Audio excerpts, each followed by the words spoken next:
我也不是很懂啊，但是可能就是他摇摆了一下，一开始想选噩梦，想了一下，算了算了，我觉得跛脚羊还是更高的上限。我以为梦幻小迷的梦是噩梦的梦呢，没想到是让你失望了。跛脚羊的这个跛脚羊的羊啊，那这怎么办呢？这个没事，跛脚羊就像我们刚才分析的一样啊，就是有点刚才分析啥来着？已经是有点心理落差，你知道吧？非常的常规啊。其实我们仔细想一想，是吧？跛脚羊和噩梦去翻出来第一个道具啊，但是如果离得够近的话，也许能翻完。翻完，反正手上有2个东西来牵制的话，就不是说。好的，进入比赛画面啊，先往中场方向走一走啊。左手边的话呢有幸运儿，但是还是想先逼掉大副的其中一块怀表。但是你说实话，前期这个愿力有点续不上的情况之下，你用40点愿力去逼一个怀表，也并不是很赚的一个事情。是的，你要不就换抓嘛，等到大副他去带到队友的脸上，你考虑一下要不要换抓。找一下小铁，但是现在幸运儿他最危险的时期已经度过了，其实他可以准备去摸箱子，准备一下变成机械师什么的了。是的，直接过来单挑小铁。那小铁这边的话，这个愿力攒的很多啊。这里可以先放一个魔术棒。但是方向错了。梦幻小迷这边预判他往左走，只能再接一个龙。但这个龙的话没封住交互点，前面还让打了一刀。哦呦，这一刀有点挥得着急了。是，那这样子的话，这个板区就已经绕起来了呀。感觉这个笼子是废掉了啊。哦呦，达到半刀，但是这个前期节奏的话，对于跛脚来说不是很好啊。前期2个笼子没拿到，第3个笼子这刀也费点劲。是的，一个反跑。再跟钻回去，给到一刀，但是被飞轮躲开了，一个蓄力刀打到了，还好这一刀是比较极限的打到了。前面的话还够一个笼子的，小铁这边慢翻，对，一个弹射的话是翻走。这边身躯又拉开了，看一下。那前面这里的话还是有2个短板可以去进行博弈，一个闪现过来。好，那这边的话，阿策也是刚刚翻到了一个机械师的玩偶啊。但是他挂在这里的话，其实可以先去压迫一下大副，让他提前贴过来。对，但是无心的话，前期其实他比较节约啊，就光是下了几块板子把怀表给省了，所以还能拖一段时间。先往远拉，然后这边尽量让魔术师在椅子上多坐一会儿，然后再救。加上这个椅子的话，其实它是那种4面都是可以去救人的。哎呦，直接无伤救了，救下来之后，魔术师还暂时没找着。对，所以他是很容易无伤救的。哎呦，前面给到一刀还行，多费了一点愿力把魔术师击倒了。那大副的话，赶紧回去补一下自己的那台密码机。那这把密码机会掉得很快，因为信软那边是修了半台之后再去翻玩偶，然后再去补自己再清起一台也在旁边。对对对。然后你大副又是一个无伤，那这一波的话，大副还是可以把自己的密码机给他修完的。对，亮了之后可以再过来去执行一波救援的。还往外牵的话，想干扰一下大副或者中场阿策的密码机。大副那台马上亮了，已经亮了。然后阿策这边其实也不是很害怕。他那边是有容错，就算你拿他的刀，其实也没有太大的关系，而且他可以硬修。对他外面还有娃娃在修啊，他其实。这边一个擦刀救吗？救下来了，选择救，然后准备帮忙扛刀，中场赶紧回去补一下密码机。但这边的话好像直接分开走了，没再管小铁了。是。那无心这边这刀可能也要，哎呦，打门上了。其实感觉这里的话有机会还是可以去帮一下的。对，我也觉得可以帮一下。虽然说小铁这边没有回光返照，但是大副有啊。既然救下来的话，毕竟最后一台密码机还是阿策手里这台中场，那无心其实可以帮一帮小铁去扛一扛刀的。而且你现在如果是这个击倒节奏的话，其实阿策那台他修不了，只能是外面再起一台。对，而且无心这边也并不一定好溜。这个笼子前边，无心已经去修了，这边直接是卡梦过来溜了。好了，这边换位钻过来，赶紧逼的梦幻小迷去管一下阿策的密码机。阿策其实修机的思路还一直都挺大胆的，就过来这边一直给你压力。你要去追的话，其实他也能够去拖嘛，手上也还有一个飞轮。但是梦幻小迷其实他是放不开中场这一台的，因为这台密码机的进度太多了。但是感觉 GR 他们抢这台抢的是不是有点太拼命了？不过外面也还有一台，他只是说分担一个满状态的人过来去承担这个密码机的压力，然后让无心那边修的舒服一点。没错，但是2个在脸上分担压力的人可都是没有带回光返照的呀。是的，他们的话是不能接受倒地的，而且现在密码机也还不够。最后一刀还是打在路易上了。那看一下卡梦这边，凭借一个反弹射往远拉一拉，无心那边密码机已经接近90了。对他这个打法的话，其实就是比较自信嘛，就相信自己一定能牵制到开门战的时候。对，还砸了一个头，密码机可以那密码亮了。机真够了。对，而且那边的话，阿策应该已经贴到门了。好，马上贴到。哦，给到一刀。那现在刚开始点。不过手上的话，其实也还有传送，而且有一个娃娃在这边卡尔明。对，两个人都在分散在2个不一样的门。对，就看梦幻小迷是不是生性多疑了，因为这个娃娃的电量的话，感觉还挺极限的。但是传过去，直接选择传是阿策，也没法控娃娃。这是钻到脸上来不飞够飞轮开，但是这边还是要倒了。那另外一侧的话，点开门就可以直接走了啊。其实这一局我觉得对于 GR 来说还是挺亏的啊。这局我觉得平面其实还是有的，因为他们本身密码机的分布以及破译的都比较快。对啊，对吧？或者我身距远的话，猜技能你也夹不住我呀。但是感觉 GR 这边应该是有备而来。你看他们主场选图先选一张唐人街，那个点的话其实还是比较好排的。因为他在大房其实这个点能苟的地方不太多。感觉冒险家在说我在大房一点都不想你。对，可以去试一下沙发或者是前台那个位置，就算你被发现了之后，其实还是能牵制起来的。是的，但破轮，来吧，挑战一下，直接是往大房的方向去。看一下白纸这边的一个狗点，但是年锦这边左还是右左？有，怎么感觉？有这个狩猎本能没了，狩猎本能没了，找一找。看一下3颗草点出来了，点到了。那这里的话，第2根刺感觉上的也会挺快啊。是的，2根刺直接上到了。这边这个夹子，这个板子不放，硬躲的话，前面身距不够了呀。是的，而且这样的话，其实你走平地都有机会要倒了。确实。哇，这个30多秒的牵制啊！我感觉，说实话，年锦是不是按这个点位练过排冒险家呀？感觉是的。就他知道我选中场，冒险家选大房的话，他的出生点大概是在什么位置？对，然后他再去排嘛，而且你唐人街其实狗点并不是很多。无非是那几个草，或者是说一些隔墙摇表香。哦呦，摇着表的情况，差点被滚到。对，但是开刺之后有点飘远了，再回来刺儿没了。感觉这里的话还是有机会先拿到一个。可以回来变身了，然后放个夹。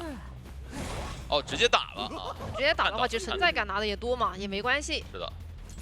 而且你第一波的牵制没有吃出来这个技能，你第2波就别想着也能说牵制起来了吗？没错，直接交闪。现在开局1分20秒，已经是一个2阶破轮了。这个2阶破轮，你出去的话，谁能扛这个压呢？有点顶不住啊，说实话。你连大副其实都是1格多的状态才救下来的。没错。你一会儿其实你切轮形态出去背一下这个大副。我觉得可能大副也撑不住啊，也撑不住，而且大副的怀表对破轮来说没什么用啊，只要我上到刺儿，该背你还是要背你的呀。那现在的话，骑士是贴过来了。骑士贴过来，好在没有吃到这个通缉啊。对，而且这一波的话，其实你大副也不能跑远，因为如果说你是一个2阶破轮单人过来救，还是有点风险的。是的，看到脚印。这个的话，承载是已经冲过去了，但是他手里是有飞轮的，倒是不怎么怕。猜一个飞轮躲过。直接荣誉共鸣，救下来先给到一刀，不过这刀是打到盾上的，所以只有一个半状态的伤害。而且冒险家的话，他是没有飞轮的，单带化险为夷的一个天赋。对，就是再逼一个2阶就已经很好了，说实话，对冒险家来说，应该没什么问题。直接刮到了1层刺，然后这边1层刺直接自信下车，对自己的夹子准度很自信啊。他的话不太想花时间再去上刺了，觉得说我平地也可以击倒这个冒险家。这里的话有隔窗刀。人设，这样的话直接把冒险家在2分半左右挂飞了，外围还差2台半的密码机，面对2阶破轮，技能还有65秒时间转好，这谁顶得住呢？现在唐人街大房这排的密码机你还没破呀？很恐怖的就是不仅有3连啊，而且现在所有人都没有飞轮啊，对吧？你看骑士的在冷却，另外哥俩根本就没带。过来的话，看一下，已经是找到男的位置。直接一个戏谑加悲观连带走。那你现在大房这台也修不了。感觉这局有点难打了啊。而且这局你就算这个大副再能做，其实密码机也很难够了。对，而且骑士的荣誉共鸣已经用过了，救下来很难溜动。而且就算大副交表躲过刺了，那骑士又会被换挂。不过车有点堵车啊。不过也没关系嘛，堵车总是会消的。是的，直接摇表，变身，哇，正好卡到自己的2阶，然后再来一个悲观，那这样怀表也没用了。只要吃到那层刺之后，在范围内交这个戏谑就没什么问题了。然后把南再还差2个半台。 对，大副已经是一个2挂了。然后年锦突然想起来中间好像还有台遗产，对，赶紧挂过来。那他挂过来之后，其实还是可以继续切一个轮形态，就是外面拦截。如果说你拦到这个莫师，莫师救不了啊，直接切了一个时长，直接踹了。对，如果说你能够去找这个密码机，密码机那边也不好修，对，他现在就变成1台半了。起心机不够啊。这边看一下陈某人啊，他这个交路易、交诗句的时间得把握得很好才行，不像交，哎，不过已经2层4了，想直接就是交那我可以放夹呀。对，而且他路易消失的很快的呀。哦，好在一个诗句顶掉了啊。那也是有惊无险，把这个化险为夷给他开出来。没错。但是密码机还差1台，而且大副的话马上就要挂飞了。你挂飞了之后，这2个人怎么去运营这台密码机呢？ 怎么去运营呢？这个是一个很好的问题。是的，一台密码机2个人谁都不敢修，而且莫师现在状态是真吃不了1刀了，而刚才其实还是能吃刀的，但是现在是真吃不了了，赶紧把这个状态，把这个刺儿拔了，而且他也没有飞轮，如果这时候找木偶师的话，其实木偶师还是很难溜的，不过好在找的是骑士，他有飞轮能稍微撑一会儿，但是已经有1层4了。 再补1层，夹子先封一下，直接平 A， 不过这个震不震慑倒是无所谓了，反正身上刺儿也多。那猜这波交了夹子之后猜技能是一个什么思路呢？这个是有一些自己的想法，可能是预判他要背一下嘛。为什么要悲观啊？但是对，但是为什么要悲观呢？是啊。 那这样的话，再去找一下陈某人，但你木偶师其实也撑不了多久。这样的话，想想有没有办法能够去跑1个吧。但是2阶破轮这个机动性怎么跑1个呢？又回到那个问题了。好，这边直接是夹住，但是等就好了。对，这一刀可以等到路易结束之后。好，那边骑士的话又夹到1次，交了绝处逢生，没办法，直接悲观带走。 把自愈交了之后也跑不了多远，直接一个破轮，非常强大的赶路能力过来找一圈，已经有耳鸣了，要撞脸了。主要是承载的话，手里还有个飞轮，哇！但是2阶其实还没好，他们这个时间没有把握的太好。而且就算这个飞轮你轮掉了，也没有什么太大影响嘛，因为他那边容错太高了。没错，那既然都交自愈的话，木偶师那边肯定也是得交的。 啊，这边没有飞轮了，就是吸血悲观的一个组合了。哎，是不是这时候可以猜一猜呀？这时候真可以猜技能了，这是必须得悲观了。是的，木偶师又起来了。啊，木偶师起来再去找一下，反正大家都是腿着走，也跑不了多远啊。但是方向有点错了。但是也问题不大，反正他可以排1整台的密码机，还没人修的这个密码机。对，主要所以就无所谓了。年锦现在一点压力都没有，他在唐人街这边就当遛弯了。好，找到了，前面的话看到脚印 的一个轨迹，木偶师这边是不是还是能路易稍微努力一下？好，夹住了。那这边路易都直接没用出来啊。那2个人都没有自愈了，只能选择一手投降。那这样的话是因为雕刻家的话，其实75%拿出来，我觉得他就是本身梦幻小明他的一个追击是还可以，但他的坟场有点歪。所以我觉得如果说他的这个坟场能够再调回他自己比较巅峰的一个状态，应该是不错的。是的，但是已经很棒了，已经很棒了。能拿出来就不错了。其实现在说实话，你别说坟场，不会说去干扰队友的一个密码机，很好溜的，直接去独洞了，感觉但是你想这边守着墓地的气象学家更是惹不起。那气象的这个点可以先绕一圈啊。 绕一圈再去墓地什么的，对啊，反正惹不起。要不还是邮差吧？要直接过去找一下气象学家的麻烦吗？但这个点的话，其实气象能够拉一波非常不错的身位，他可以先上2楼，然后守墓人给他爆，他再决定跳不跳下来。对，这守墓人那边已经是提前下过板子了，你要去开他的刀，可能也不太舒服呀。对，吴昕这边很明显很警惕啊，就你想说追我的话，还是挺有难度的。我觉得他要不就转头追空军吧，这个守墓人不要想太多。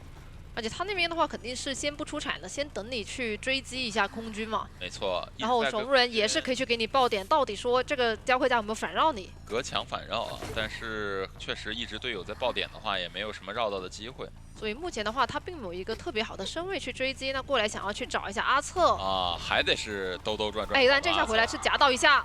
是的，直接放狗，咬到了很准啊。不过这个身位的话，其实并没有拉得说特别的舒服啊。直接翻过去交一个窗弹射，然后这边梦幻小迷想来一波反绕，但是那边也是有防到的，而且过来卡梦那边也是帮忙看了一下。哦，想来一个平地夹。是的，但他放的都是一个横向的雕像呀。这卡梦这个很聪明啊，他趁你出刀后摇的时候交枪，根本来不及摁技能。对。 而且他放的本身也是一个横向雕像，对，因为他要攒着竖向雕像来打这个蓝，打这个蓝枪，但是会加的这个抬刀，对，主要抬刀收刀确实大家，哎，打雕像上了，有内鬼雕像，但是没事啊，给到阿策一刀啊，前面的话，你往中间转的话，其实本场来一个十字夹，来压迫了一下走位，前面再上楼的话有点窄了，但是还是上去了，狗也好了。 直接咬到，咬完之后你下去有个气象可以去帮忙。没错，跳下去之后，小姚明这边捏了个好像预判，但是空了，已经空了。哦。但是影响不是很大嘛，因为阿策那边也是成功转进的目的，而且你技能交过了。对的。现在这个千之密码机是往3台走的嘛？对，小姚明这波辅助就主打一个心意到了啊。好，那这边直接把人挂在墓地，但是密码机已经非常多了。 而且对于刁人来说，你这波手也没什么压迫感嘛。哎，不过通缉到了吴昕啊。吴昕那边其实也是可以选择一波下铲过来，所以感觉也还行。你刚才坟场又歪了一下啊。因为感觉梦幻小迷这个点确实是他应该去改进的一个点。给到一刀开出2阶，现在守墓人可得小心啊，手里的话将近2整组的雕像。是往前的话，因为你技能交过，所以也不用太担心。对，哦呦，那手雕像续不上，有点贫穷了这个雕像。 炸到了一下，哦，刚才那个雕像回来，哇！刚才是第一个雕像回来炸到一下。对，其实他炸到地下了之后，他第2个夹他是该先躲了之后，对，先躲了，然后再去救。但是他的一个淘汰进条可能也比较极限，所以吴昕那边得着急了。现在换卡梦过来救，但手里一整组雕像是有机会一夹一炸的，先下板。这个地方可以直接夹放椅子面前。 炸给到一刀，但是打到邮差就是救下来了，但是还是打到了。这守墓人那边能不能起呀？感觉有点来不太及。感觉起不来吧。只能说空军自己先跑了，还好他们这把密码机比较多。合成，哎呦，好在这边卡门躲开了，下来起来，很极限啊。主要是我觉得梦幻小迷刚才没有专心赶路，对他没有直接过去，直接过去的话应该是比较极限能起来的。对，那现在的话又吃了一个移形出来。哇，极限的一个恐惧震慑带走了吴昕。 但现在的话，其实也还能接受，因为你是有一个满状态的气象可以去卡过来的，而且气象带了一手化险为夷，只要担心你卡梦被坟场投的那波能不能保住自己就行。我觉得应该没啥问题，他手里还有飞轮，我觉得扛过1波应该是可以的。高低差，好，在2楼非常安全的一个位置啊。好，不下去了，那就是可以继续破1密码机了。对。 至少能够修个10几秒。过来找卡梦了，卡梦赶紧撤退了，要直接往学校门方向走。但是这个点如果被击倒，还是被挂回来的。看一下坟场，但这个地方的话，离得会比较远一点。坟场够准，前面那个长板已经开局踩过了，直接叫飞轮躲开啊！那这样的话没什么办法了，那这样就会被 GR 的求生者拉扯起来，而且即使在这个位置击倒卡梦，也挂不回来了。而且卡梦那边直线闷头走就行了，不要想太多。对，只要不被挂回来，一切都好说。而且外围的话呢，守墓人那边已经起心机了。 哇，还在躲，然后再去冲到最角落。没办法了，但是已经到角落了啊。那这样的话就考验，现在换过来，该考验吴昕的这个躲雕像的技术了。但吴昕那边容错会比较高一点嘛，因为卡梦刚刚是一炸倒。看这个坟场，哎呀，他的坟场，这个坟场确实是，都怪你赛前说他不准。不是，给孩子信心打击到了，你知道吧？ 这个确实是看了很多梦幻小迷的对局，找到小夜明了啊！哎，没有完全找到，哎，找到了。是，感觉这个地方的话，如果他不出来，可能还得再花一点时间。是的。但他这个出来的话，确实也还行吧，因为守墓人那边是修了挺多的了。啊，这一局的话 ，GR 这意思是还救是不救了？救不了了呀，感觉压在。救不了了，感觉。如果实在有机会再救嘛，如果不行就算了嘛。 他们这把只要不被4抓就被炸到一下，感觉是要亮了啊！对，直接开吧，直接亮了，直接开保他一个满状态。小明这边然后再去撞到脸上一夹啊，只有一炸。但他现在手持物还是挺多的，一个移形过来，强风飞走，哦呦，地窖的位置会有点远，有点远，而且这波的身距感觉也不是很够了，能撑到下一个。前面可以放一个夹，来不及了，感觉有点。对他进这个双11的话，可以一夹一炸。哦，而且还是个慢翻。不过技能也是教过了，所以分场还好。无心没雕像应该不至于直接。对，只有一整组的话，确实应该不至于啊，应该不至于。是的，所以这一波的话，跑一个还是很稳的。对。那这一局的话，GR 完成了一个跑1，还是那个莫说这一局还多了一个破轮。好，胜率62%啊。那想在这种胜率的喧嚣手底下去保平，其实也挺难的。但是好在他们这个阵容，我觉得不太怕喧嚣啊，前期后期都不是很怕。办法往监管者脸上走吧，这感觉幸运儿有点，感觉开局冲着这个幸运儿去了。主要是飞行家把路堵死了，不知道飞行家选那边是什么意思啊？幸运儿想着你要监管者往上边选的话，我往下边照。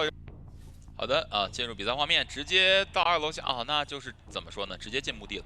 其实你就看咱们做一个对比啊，你像上一局的话，直接上到了一个机甲标记了，好准。上一局的话，我可以绕2楼，这一局我就相当于放弃了一圈2楼，是的，对吧？上来直接贴脸了，而且还是个幸运儿，半颗球。对，幸运儿半颗球的话，前期也算是一个有位移的角色了啊，但是感觉不是很顶用啊，感觉只能说躲一次。是的。再上到一个加标记，那你前面的话，如果你转窗，它会架回去的。哦呦，直接拿到了。准备上车吗？上车了，准备好了。上车，这边移形马上就要好了。是的。感觉下车的话应该是要秒啊，看这意思。下车如果红球封住的话，完全拉不出来球的。对，看一下有没有这个飞轮的机会吧。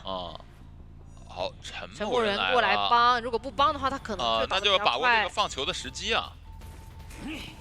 哦呦，还是早了，还是早了啊！就这个年锦的蓄力刀还是出的早了，直接拉球走。白纸啊，逃过一劫。是的，但起码的话，球是先交出来了。哦呦，这一波红球没上到，挺伤的。那这波年锦是被溜起来了，还要再等一个双重惊喜，一时半会儿击倒不了的。3秒，2秒钟的时间。哟，这一波小球皮拉得很细节，但是没什么办法啊。是的，结过来的话，他还想去摊一下火灾的一个状态。是的，那把这球打掉啊。要养成一个良好的习惯。是，那你挂完的话，可以把另一个球也打掉。是的，直接挂到角落椅子，然后去把那个球也打掉。这样的话，火灾调查员后期不足为惧。是。哎，你看陈某人好像也有点要往这边走一走，但是一看往这边要把这个球打掉了，那就直接去救 S 板算了。这波救援的话，佣兵被通缉了啊！这里只要在那边也过来，但是他们俩来的一个方向是一致的，那相当于没有过来。到俩。对啊。直接交了一个大喷，哎，喷哪去了？这是。那这样的话可以去追一个飞行家，追他一个双倒，有没有机会？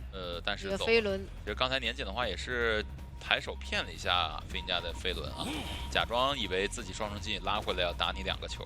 主要你这个移形是一直没有交的嘛，所以如果说能够再去摊到飞行家的一个双倒，其实你也不担心找不到这个幸运儿。对，哇，还是很快的一个反应啊！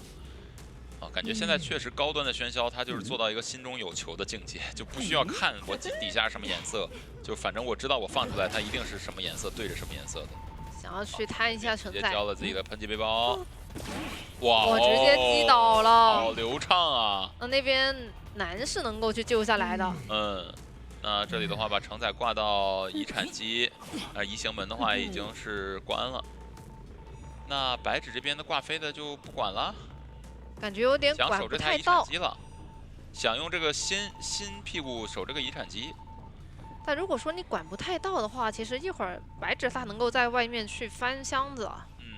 那可以起新机了，白纸那边直接是起新机了，让这个密码机进度赶紧赶上这一台就不亏了。就，哦呦，打到右边一刀。那这边的话继续交自己的飞行器。那哦呦，多了一个砸头。办法。那这一局的话，楼5想保个平还是没什么问题的感觉。而且他们这把的话，其实密码机差的并不是很多了。是的。这边双重惊喜的真空期确实是让年锦这边打得很难受。再挂上这个人，但是刚才没有打到双倒，每一波手语没有打到双倒，然后这边还是一个卡半。是的，先起那台是已经也快够60了。对，然后这波再救下来的话，只能说是看能不能压飞行家一个起身，因为他没有回光返照嘛，啊，就是打到针对。等他过来的话，其实也是给到一些陈某人去救人的机会。对，陈某人这边正常把人救下来。哦，这个双重惊喜又是空掉了。救下来。想要去打一下陈某人，那陈某人是有回光返照的。陈某人回光返照直接亮了。红双人惊喜还在 CD 当中。土现在的话处理的会比较慢一点。对，那现在承载说白了，我就直接送给你了，对吧？我挂上这个人之后，你击倒承载，你可以击倒。是的，我至少能够去至少保住平局，而且拿到一个大胜，拿到一个净胜啊，就拿到一个大场胜利啊。而且我现在我的飞行家顶了一个通缉。哎，是的。过来，能不能去救一下呢？飞行家似乎还能撑，能不能救一下队友？还在努力。挂飞再回去救了，救下来了。那年景的话，他是可以往门口先去挂赶门的。往门口挂。他们是想着说陈某人去跑地窖，然后佣兵去走门。那感觉有点拦不住啊，这样的话要3跑了。对。过来，佣兵拦不住的。哦，还在躲，甚至。那这样直接是完成了一个开门战的4人3跑啊！我现在有点这个，那4个字综合症叫什么来着？哦 ，PTSD， 不是 MHXM。OK， 得了这个 MHXM 的综合症了啊。好，那鹿头选直接上去单挑一下小说家吗？是不是有点太大胆了？但是你说不单挑小说家，其他人的身距好像又贼远，有点远。那就单挑小说家，感觉这把好像也只能这样子了。带个兴奋，可不可以？单挑小说家，这么狠。好的，进入比赛画面，看这意思是单挑卡梦了吧？没有，去起点了。起点 ，OK。起点的话单挑小铁。小铁的话直接往车上走，又下去了啊。先绕一圈站台，那这样子的话，这里就要封一个夹了。这个局面有点似曾相识了。好。过来，第一段钩迫近一下距离，第二段钩他是想，哎呦，甩过来直接交喷，再交飞行器，对，往起点方向去转点啊。这个板子下的还是挺慢的啊，前面一个蓄力刀打到了第一刀，很快啊，而且刚刚那个身位其实对于小铁来说有点尴尬。对，现在只能往鬼板方向去转了。第一段钩，第二段钩，不过勾到了也没关系，可以交喷气背包。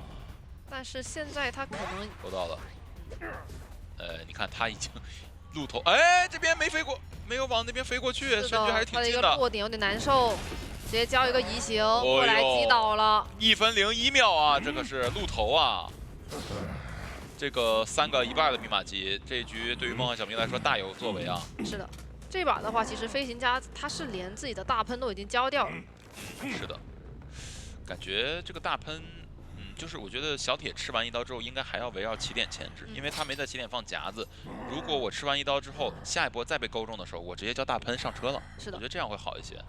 他其实也是开局没有去封起点站的嘛。对，没封起点站，所以小铁的话往鬼板这边转。是的，不过他的话其实也是没有看到小说家的一个视角。对。现在小说家的话是无伤直接贴过来了，但这波救人怎么说有点极限了。哎呦，过半了。那。感觉有点坏了，卡梦这边要浅帮一下，保小铁上车。但是就算让打断了，这里直接过板。那他上车了，要不要换挂先？换挂的话能调动他们其他人过来。是。2站的站台有没有人点啊？看一下。没人点，还是要停在2站。但是还没有2阶啊，追小铁也挺难的。而且站台的话，其实也没有点过嘛。对，没点。你可以继续去追一下小铁。小铁这边跑不远。现在的话，其实也得调动火灾的一个位置了，火灾得过去卡人了。哦，这个钩子2个人都超出距离了啊。其实有的时候也是可以先贴近身位的。对。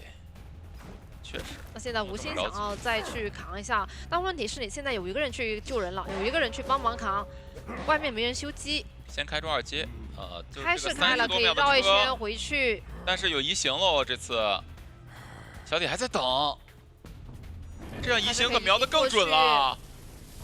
是谁先到不好说吧？我感觉你可以交钩啊。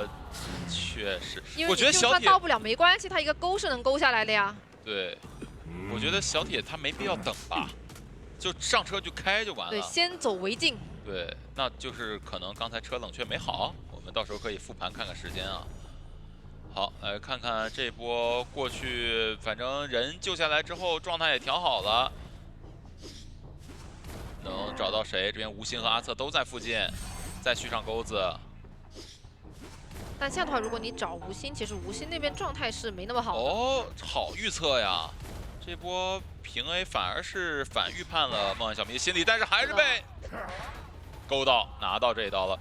这局怎么感觉不太对劲啊？这个局面好像有点要奔着4抓走啊。是的，而且现在的话，这2台密码机其实是一台起点，一台2站的。你就2波的话，骑士也保不住啊，除非你每次救都能让他多溜一会儿。现在小说家过来，小说家本身也是一个挂过的状态。对，而且他手里也没有书，目前。是现在的话，就是谁给机会我就找谁嘛。有飞轮，太平。然后再帮。对。那小说家书是不是有个机会吸出来？感觉有吸出来了，但他其实也是可以去等一个钩嘛。对，但是等一个钩的话，这个钩子应该会被书给打断。先等，其实他也是有在防的。刚才我觉得下板僵直可以交钩的，那他是选择了出那刀。交钩其实收益可能会更高。对，因为下板的话没有办法用那个嘛。还是被打断了。哇，卡梦这个木鸭出钩的能力真的很强，哎。这一个的话，有点给了一个技能啊，柳暗花明又一村啊，感觉离4抓又稍微走远了一点儿。感觉现在反而是让他牵制出来一点机会了，而且把技能逼出来了，这就不好说了。外围密码机已经起了。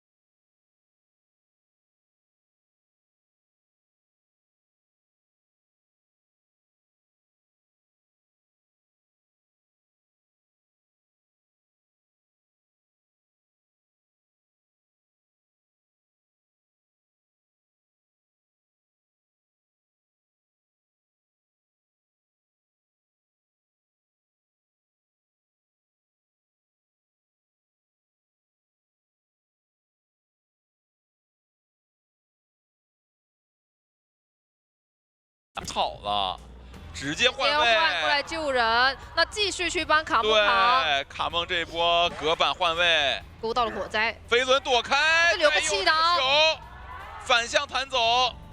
哇，GR这个操作真是硬把这个4抓局打回来了。没错，这一刀没有抽到，前面2秒钟的时间，1秒钟这个钩，不着急。他是会先被击倒的。对。但是可以压起身救啊！是的，还在卡梦这边还在呢。想去地下室，这个地方能进去吗？感觉可以，感觉差不多。差不多。走下来，但地下室也可以，我们第一下来。但是刚才那个夹子在门口，导致没有办法第一时间下来。那这又一波鹿头地下室的机会了。卡梦是想西叔再来换位吗？但鹿头地下室，你就算救下来，出去也没那么好出。直接密码机点亮。是的，看一下，现在就是看卡梦这个操作了。呦，这有点像自定义抓娃娃了，属于是。好，先击倒一个。那火灾也是挂飞，我觉得也可以先挂，因为挂飞的话就是可能也跑不掉嘛。对，算不了什么时间的。然后这波看要不要上去找，还是直接准备去切船。好，吴昕也不敢点了，直接传送过去。但传送过去的话，其实是没人的，而且这里耳鸣都没有起。起了，吴昕没敢点了，因为然后这边知道还在站台附近，应该是能有机会3的，但是吴昕也并非没有可能走这个地窖哦。是的，有点机会。现在刚刚是贴上起点门，吴昕这个地窖能不能努力一下？哎呀，一个震荡的过程中没法交出去。对，那这样的话能走一个 ，GR 3把，一共跑了仨，那这个局面就是需要年锦来争4抓了。但是你现在争4抓，跟你刚刚争4抓是完全……一旦没救下来，那就是4抓的风险啊。那救下来的话呢，就可能是一个保平什么的。所以很明显，不救比救的收益要高。80%的胜率其实还是比较偏高的。感觉年锦的每一个角色，感觉起码等移形出来之后才能击到。啊，终点的话，因为它可以一直绕站台用这个转式嘛，去拖时间。啊，加上一些这个。好的，年锦直接去找终点站。终点站这边古董商准备单挑，哎，但是绕了绕，哎呀，但是你看邦邦不能换，因为他一换的话就隔着老远就开始拉点。对，而且这个点的话，因为祭司他是有机会去绕桥的，感觉现在换抓祭司不太舒服啊。钓鱼，但是好像没有太钓到吧？感觉身距还是巨远。是的，而且还是说在绕站台。但是攒了很多雷，而且我觉得有祭司的帮忙的话，古董商溜不动了，可以往他3站的洞那边转。啊，得看一下年锦他对于身位的一个压迫嘛。对，哦，2个雷放在这边，小雷去压身位，连雷，哎呦，躲开了，全躲开了。对，这一波的话躲得非常不错，但是压进了很多身距。是的，而且这个炸到一下，前面又炸到了，很准啊。交了一个双弹射，继续回站台吗？但这个地方你交弹射也没有什么太大收益啊，因为前面只能你要蹭弹射，只能去右边的板子，左边就清过来，这地方翻不过去吧？这一波，这一波的博弈究竟在博弈什么呢？承载？可能是他们2个之间的空气，就是把邦邦面前的空气抽走是吗？对。这关键是那个飞轮，那个飞轮是预判他要出刀吗？感觉承载。而且我感觉其实他可以，如果他要蹭弹射，他是可以硬蹭那个弹射。弹射为什么不往站台的方向走啊？话说回来，先塞雷，然后现在的话已经过来救，前期是奠定了一些追击上面的机会了。哦呦，2个人一起过来，这里不好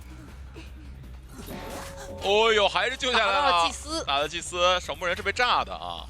承载这边也被炸到了。是的，他这里的话还是想用一个遥控，看一下能不能收走这个祭司。飞轮，但连雷哟，好走位啊，瞄住边了。这波是再走一个位，但是没办法了啊。这里的话直接被追上。这一波的话，心理学家需要赶紧给调一下状态。看一下调的是难吗？还是承载？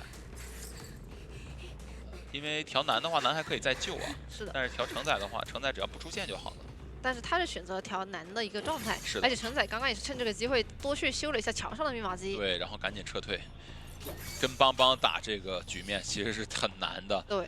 不过我觉得南现在可以选择不救了。没必要，上次是2个人一起努力把人救下来，这次他又没有化险为夷，你救下来0收益。现在卡着就行了。对，卡着就行了。而且趁这个机会的话，其实承载那边已经是拉到鬼屋附近去了。对，已经在修了，外面保证2个人在修，然后照椅子上这个雷的数量再修个20秒，差不多就该准备下一波节奏了。那祭司的话是已经过半了，我觉得他可以稍微再往外排一下下。对，但是也怕直接偷嘛。哦，直接传了，过半，我就过来找你的古董商。看这个遥控雷。啊，扑到这个雷，对，往上可以疯一个3连。哎呦，没办法，飞轮又交的时机不对啊，承载感觉有点小紧张了。祭司那边因为刚才是直接飞了，就是我这个雷马上就要触发的时候，我就可以直接走。是，而且节奏去的很快。守墓人那边其实没有压的特别死在走。没错，那这一局的话，感觉穷着难了呀。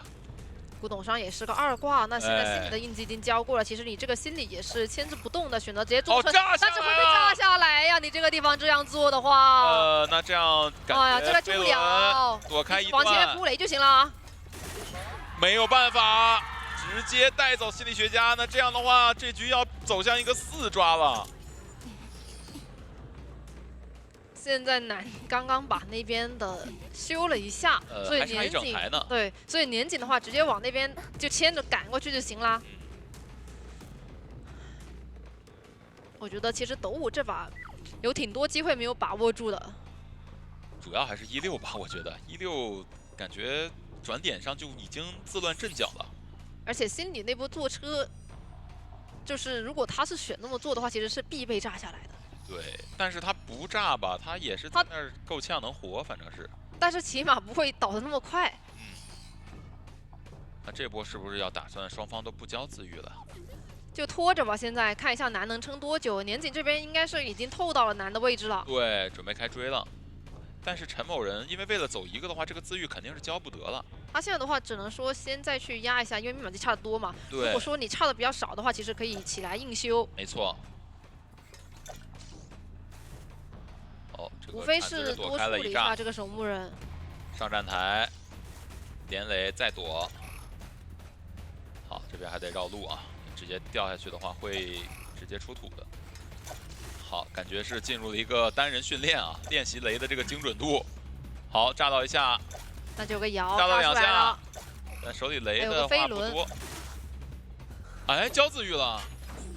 因为南这边已经在扛压了，所以可能考虑到说还是先交一个自愈吧，不然就等于他白牵制。但是那看了一下，一整台不可能修亮的呀。是的，而且我是一个传送帮啊，我传送目的就是一个贴近身位直接秒。是的，是的。所以这波我觉得无论如何自愈都不能交的。那我觉得这样打是跑不了一个的，只要说后面排人不出什么问题就好了。我还是觉得速修好一点，你觉得呢？确实，咱们要再往前盘的话，我觉得是这样。主要是16的压力没扛住，然后的话救人又不敢单救，你不敢单救又不敢卖，就感觉挺纠结的。整体来讲打的。那如果说你这个时候选了一个速修，那你中间就一直闷头修就好了。对对，是这样的。你起码如果说咱们有机械师的话，起码是上挂的时候3个人在修。你要考虑到年景他的一个角色池嘛。没错。因为你都已经选择了把这个歌剧。还有跛脚羊搬掉，那你放出来其实很大概率会是这个帮。对，这个时候如果选一手速修，就算他摇摆手路头，我觉得也是不虚的呀。对，但是局面进行到这一步的话，我觉得确实还是别交自愈好一点吧。交了自愈的话，就感觉已经没有自愈了，整个局面是挺无望的。对，只能说这个守墓人倒了之后就肯定是。已经现在被追的，你说不可能再6心理学家这个倒地淘汰啊！是的，这里想绕一波楼梯，但是年景发现这里没有脚印，所以直接下去了。你看现在年景这个雷连的也是比较随意的，随便追，现在属于是。反正心里那边也跑不掉嘛。对。那倒地进度条是比较多的，我就一直盯着这个守墓人也行。没错。已经没自愈了。击倒。那心理学家还有一个什么招呢？好像没啥招。没了。现在可能挂不上。哦，他直接挂守墓，哎，但是心理学家有可能挂不上了哦，因为他刚才放下来过一次。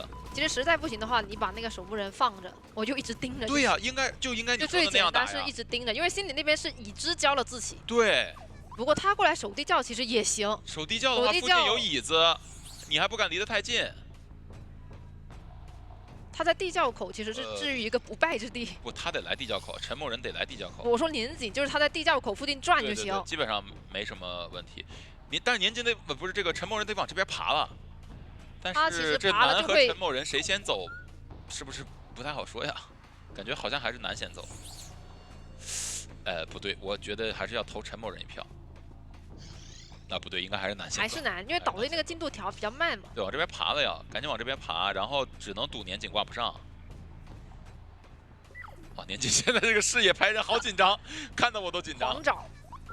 陈某人得爬了。那这样的话应该知道了。突雷吧，那就。哎，要挂吗？其实离得也很远了。哎，摇下来有没有机会？摇下来是有机会，那走地窖有没有机会啊？哎。不至于吧？你封个摇，封个摇，3连直接杀了。我的天哪！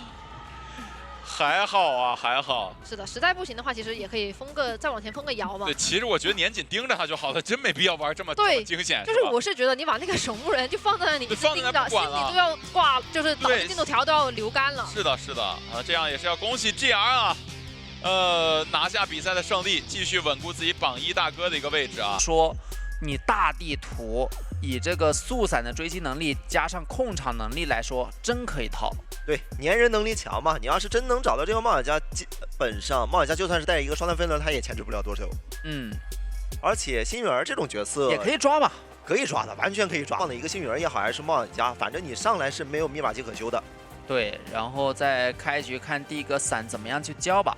但不同于排位的速闪之魂啊，比赛的速闪之魂前期基本上第一个伞是没什么机会拿刀的，更多是早一点进入追击节奏，对吧？利用。好，进入到比赛画面，上来脸是直接是面对大龙，但对大龙有想法吗？也可以考虑追，就是你一个鳞片，其实冷却时间非常久嘛。先把位置架住呗。假伞，哎，脸上目前是有一些一定的减速的。对，减了一个交互速度。想拼鳞片，鳞片并没有交出来。那这样下个进板之前有一个博弈机会。是的，直接交。这个位置一旦骗出来，基本上是能稳定拿一刀了，因为这里直接能跟踩，你是进不到交互点的。是继续骗，短板的话不下绕，感觉进下块板窗有点困难啊。好像是来得及去翻的，因为兔子因为他刚刚是往外边走了一圈，给到一定身位了。那这里再一架小短板，假伞架住减移速，我加移速，不敢翻的，有一刀了。是。那下一波闪现好的时候，鳞片还没有，只有一个飞轮。这闪现已经好了，翻过来之后直接可以果断交闪。那前期的一个追击节奏就是一个1分钟击倒啊。对，1台半。一台半的密码机，幸运儿现在就可以把自己的遥控玩偶先放出来，外边去操控一台。三岁已经来到近点，准备救援。是。交个怀表，这里要不要处理一下娃娃呢？也听到了。不敢处理吧，他怕无伤救，怕无伤，先摊一下状态。对，只要他能摊到大副的状态，到时候你大副必须要去找娃娃去补一下这个状态，到时候也能浪费他的一定时间。一直在用蓄力刀压迫到了，这里有一个弹魂，是。能有双倒。还能再去摊，再找一下大龙。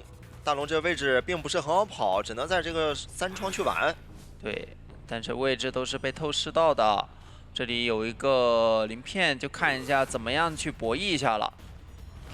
飞轮也能再躲一个当破，吸魂，想吸满让他交互不了，但吸满以后看能不能架住。刚刚是想骗一下飞轮，现在冒险家想要过来帮忙扛刀，再给到大龙这边，在一定的牵制空间。哎呦，挡到一个板子中间，还能再砸，漂亮。那这样手里的技能都在冷却，26应该能留比较久的时间，这样双倒的一个收益就很小了。对，因为他撑直起来的时间呢，是把大龙给状态又再次补好了，他起来就可以直接再次进行破译密码机。而且玉林已经来到近点，他手上的道具是一个手电筒，再加一杆枪，感觉直接开始 OB 了，还能再保。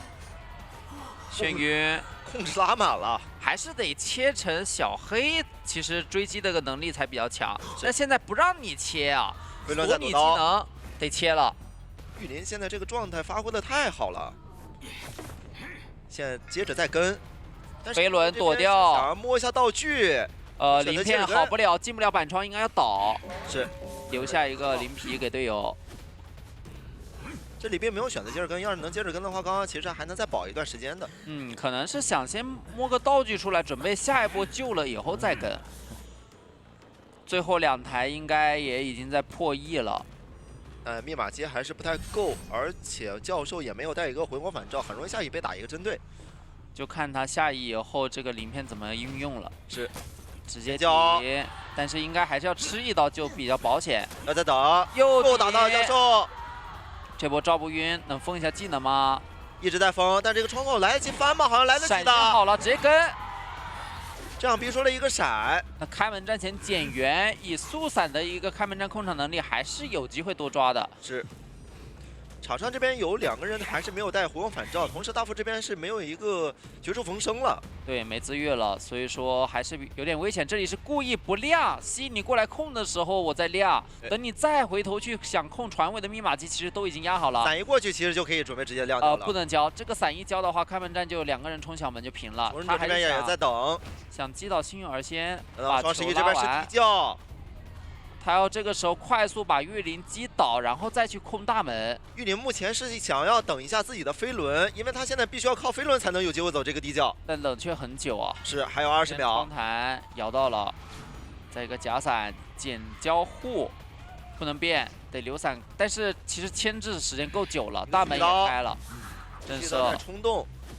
那这样就是一个稳定保平嘛，两边门是拦不住的。嗯，我觉得最好是先挂。这里有地窖，对，你要是说是不挂，等一下他就直接爬到地窖完成3跑了。对，你过去了就不一定回得来了。哎，是。那最终一个平局收场。其实中期有个幸运儿的保人非常的关键啊，是打平嘛。对，东玄一定是要拼3抓4抓，因为他现在代表什么？代表是我要拿跛脚羊去换你一个速散的班位啊。第2局还有一个跛脚羊。是。所以说在监管者这一方肯定是大船的一个教授，大门的守墓人。双11的火灾调查员，还有木屋的飞行家，是可以自己选择到底要去追谁了。这个位置的话，好的，进入到比赛画面上来，监管者是选择直接去小木屋抓周末这边的飞行家。周末是直接往后边想要藏一下自己的位置吧，这个地方是能直接看到的。这个很经典的一个 solo 点了，直接过来把木屋罩住，交互点全封罩了。我一个围笼，这样确保你这个没办法进行交互的情况下，第一波飞行器废不了龙。哎呦，这刀没能拿到，2个围笼并没有能拿到1刀，那这样自己的前期节奏并不是很好了。而且甚至现在飞行家还有2个喷气背包，我还能再去拖。窗台现在非常明显是已经露出来了。是，那这个位置飞行器也好了，先给1刀。没办法交，就算交了喷气背包，刚刚那1刀可能还是逃脱不了的。因为位置太近了。对，那下一个围笼就很关键了，也是闪现好的一个节点。要不要交闪现呢？围笼现在还可以再释放1次，同样的交互点还是全部封住。但是这个位置好像有点差了。对，自己手上也没有飞轮嘛。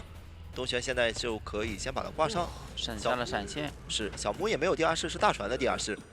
挂在小木附近，逼迫对面求生者过来早点继续进行救援。虽然这局有3个化险为夷，但是如果飞行家被追的话，那其他的2个化险为夷还是比较远的。是，这里星辰是已经贴到近点，他们能逼早点来进行救援吧？因为现在密码也当面修起来了，也知道现在你交愿力，哎，恐惧震慑，这样他的状态摊的有点多了，有点太大胆了。但是他也没能想到东玄也如此大胆，是没想到在这个节点直接交闪现过去来一刀震慑，就为了能逼他能早点去救，我不可能硬等你个20多秒吧，然后再过来进行救援，那耽误到外边密码机也是有一个近半台了。对，其实监管来说早交早 CD 嘛，对，现在底牌直接切，啊，那教授这个状态就很危险了，后面很可能成为一个衔接节奏的目标。是，狮子也贴过来。入铲，先骗一下，看能不能把小木不用过去，耽误一下，就举着手。哎，你要是敢破1，我就可以先假装来抓一下了，能击倒吗？骗了一下，还是回头了。这一波过去还是有点亏的呀。其实正常打的话，把守墓人状态也压下来，后面守墓人还是得找教授去补一补的。无伤就人家现在得拖，因为他现在要拖出来教授那边把状态补好。这个八字有点难钻，有机会废掉，反钻。到脸上再补一个围笼，击到了。教授的状态现在也已经补好，所以东玄现在节奏又有一点重新开始了。刚刚那波围笼是有点亏的，对于监管者来讲啊，因为你又没能拿到对面状态，也没能就是说完成手椅，在这个手椅的环境情况下拿到一些救人位的状态，就亏了很多，亏了愿力。主要是你教授的道具它也是可持续再生的，是的，你不敢打，万一打了你可能更亏。想再拿刀，小鳞片。被骗掉，是狮子这边也是不敢直接蹲铲，但他这个蹲铲 CD 是刚刚已经到了的，进了的 CD 了，哎，这里被打断了，有点紧急了这个铲子，因为 CD 刚好有地下室，但是考虑挂海边比较空旷的地方更适合自己手椅。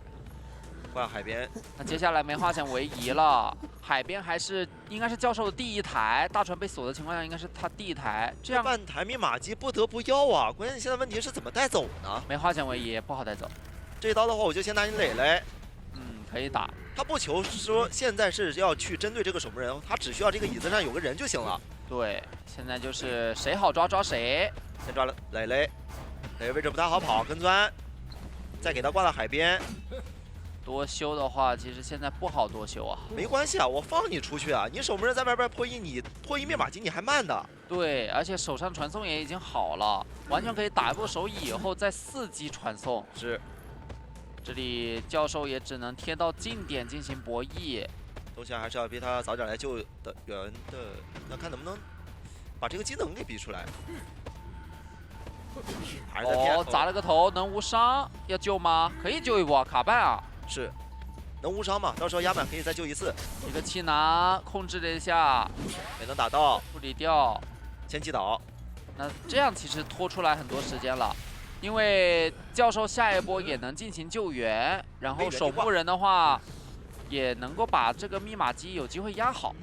但是其实东玄现在压力不大，他并不是说必须要4抓，只要在脸上的时候，开门战的时候，你把火灾调查员击倒挂飞，对吧？你大船的密码机压好了又怎样呢？去大门点门也需要很多时间，是3抓还是比较稳定的。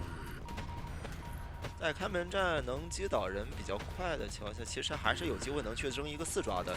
星辰这边是没有带一个回光返照的，对，单怕一个针对，对，不能被震慑，因为没回光返照。密码机快压好了，火灾调查员也捡了个小教授，他知道星辰这里是没有回光返照的，那只能直接亮了。哎，身上有鳞片，看这个鳞片能不能搏飞到了？先交，要交吗？交一次，再交一次，哦呦，搏到了。那这样就可以拖到小门这边去贴门了，然后大门也能去贴，至少能保证走一个了。是，这波应该没牵制空间了。手上还有传送，守墓人还有铲子，先挂，可以先挂啊。守墓人可以考虑一直贴着地图边边往角落走，看要不要后面走地窖或者走小门。这个愿力值不够，先传到大门找狮子。狮子现在已经跑到双11了，东玄应该也能知道，你刚刚大船都没有一个耳鸣，你现在大门也没有，那只能就是说跑到小船了。不好找啊，看敢不敢大胆往那边盘。先去小船，但是人在角落，大门就是地窖。守墓人还有个铲，他是有机会走地窖的。东玄的视野里是不是也没看过这个地窖啊？他好像没关注到。主要是守墓人甚至也可以冲小门。对，哦，回大门了。回到大门了，因为他觉得你东玄好像会紧张，他会直接往小门去盘，又没盘到耳鸣。不然东玄这边的话是直接去往小门，他觉得你从小船应该就是已经绕到小门了。对，又回头。大门现在已经在点，愿力值现在不太够啊，只能再放一次。而且他应该视野盲区，觉得大门排干净了。对，这个门好像来不及了，能直接开完。东玄是拦不住的。对，还有一个铲，除非给他召回来打出来。门一开，狮子也是直接能走门了，完成了个平局。那第一局是双方握手言和，保证全是平。这个场你又能博弈的慢，我还能影响到你的密码机，把你赶走。但是千万不能断节奏，一断节奏的话，幸运儿他是可以不能放走。对，娃娃又可以摸一下队友，又可以不太可能能有箱子摸了，摸箱子原神应该也拉到脸上了。敢摸箱子上来就会直接第一时间吃寄生，甚至不一定是寄生，可能本体刀就已经尾随。对，原神可能也到。看待的会是什么？因为现在牛，好的，进入到比赛画面上来是直接找星辰的幸运儿。星辰幸运儿看会选择什么？原地许愿了，选了半颗球，那也应该是许愿成功。对。那第一个寄生位置想架，必须要往外拉呀，不能让自己的寄生跟本体全给自己架住了。先寄生把板子处理一下，原生已经停了。只要能逼停本体，他这位置其实就能接受。现在寄生在拉超脱，星辰现在想要回拉，不想让这个寄生直接能超脱，但是没能拦住。超脱了。对，寄生只要一跟，那就是跟随踩板，本体现在就也不需要放狗，你敢放板，那是必吃一刀。想办法停下寄生以后拉球，骗到了东玄，直接把球拉干。这样的话，狗也不好放，刀也不好拿。这位置有点死亡板啊，基本上你走到这里是必吃刀的。感觉要好像是能跟吗？飞轮好了，哦呦，看着博弈，那东玄难受了。对，追击会骑得非常非常之慢，断了很多的时间了。而且现在你本体的位置，哦，想偷中场刀没能偷到，本体的位置很尴尬，你不太好去放狗拿刀。现在我就只需要不让你寄生能拿到这一刀就行，你本体过来拿到这一刀没关系的，我就可以吃这一刀我转走，因为你这个蛇人狗你是绝对放不了的。对你狗一咬的话，我庄园老友能拉开很远。这里哎有原生刀了，就是故意的，让你故意打。飞轮在躲，能进板吗？应该有点极限，位置是不够的。是，这飞轮其实要是能再省一下会更好。已经3台了呀。哎，那这一波拉脱放狗应该是稳稳拿刀，但是东玄知道，不敢如果正常打的话那不行，先摊一个寄生。对，他击倒幸运儿的话，能有一个1阶嘛，能刷新一个信徒嘛。东玄现在不敢再深追了。如果说是刚刚再深追的话，密码机外边3台密码机全亮，你这个场绝对空不了。对。但是现在他又不敢放走幸运儿，现在属于就是2个选择，但是2个选择都难受。放狗想要解决掉。这里应该是没得卡的，很难卡，卡不住。连续的翻板，单一个交互点，等你交互的时候翻了之后再拿刀。对。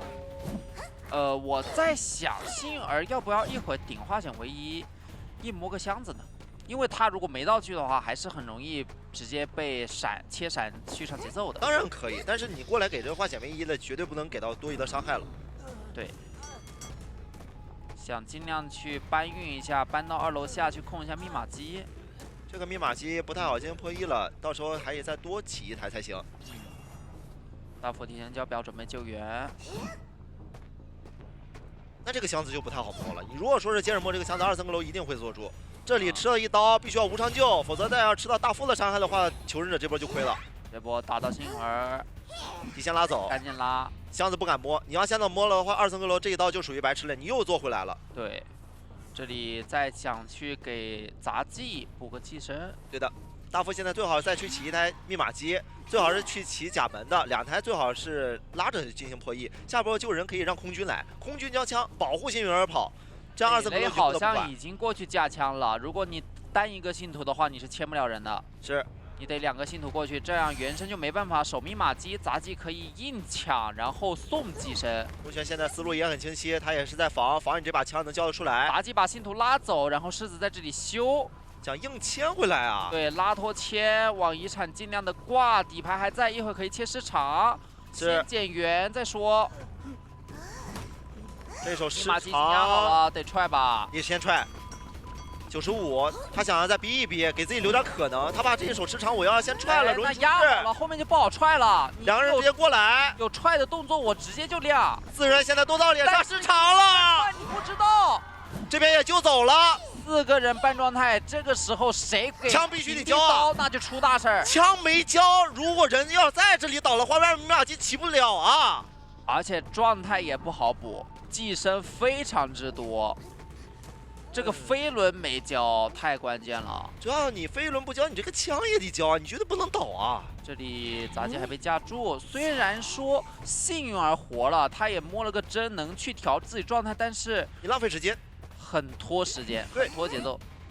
而现在这个位置也是一个死亡板，你密码机也破译不了，杂技也被尬住了，压力很大。对，你又不敢救人，你这个杂技又一直在扛压。是的，要倒了感觉。现在就是1人上野，然后。 偷下来，整个人全都没有做事。这个位置打吃了一杆枪，那可以去把杂技搬过来。对的，还是个3连，就慢慢换2楼下的话，把3台的密码机都守住了。是，这是个甲门，再加上马路机，再加上2楼下了一个3连机了。东玄现在的选择也是有很多了，我大不了我可以空个寄生，我再去串一甲门这边密码机。最关键的是什么？是幸运儿他刚刚就在这3连6的监管，所以说。 板子都消耗的7七八八了，这里全是大空地了，等于是，只有后边这一块小短板了。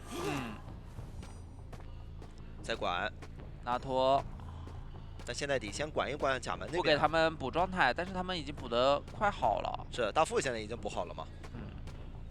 现在幸运儿也补了一杆信号枪。是的，准备过来救援，开枪想无伤，确实救了下来。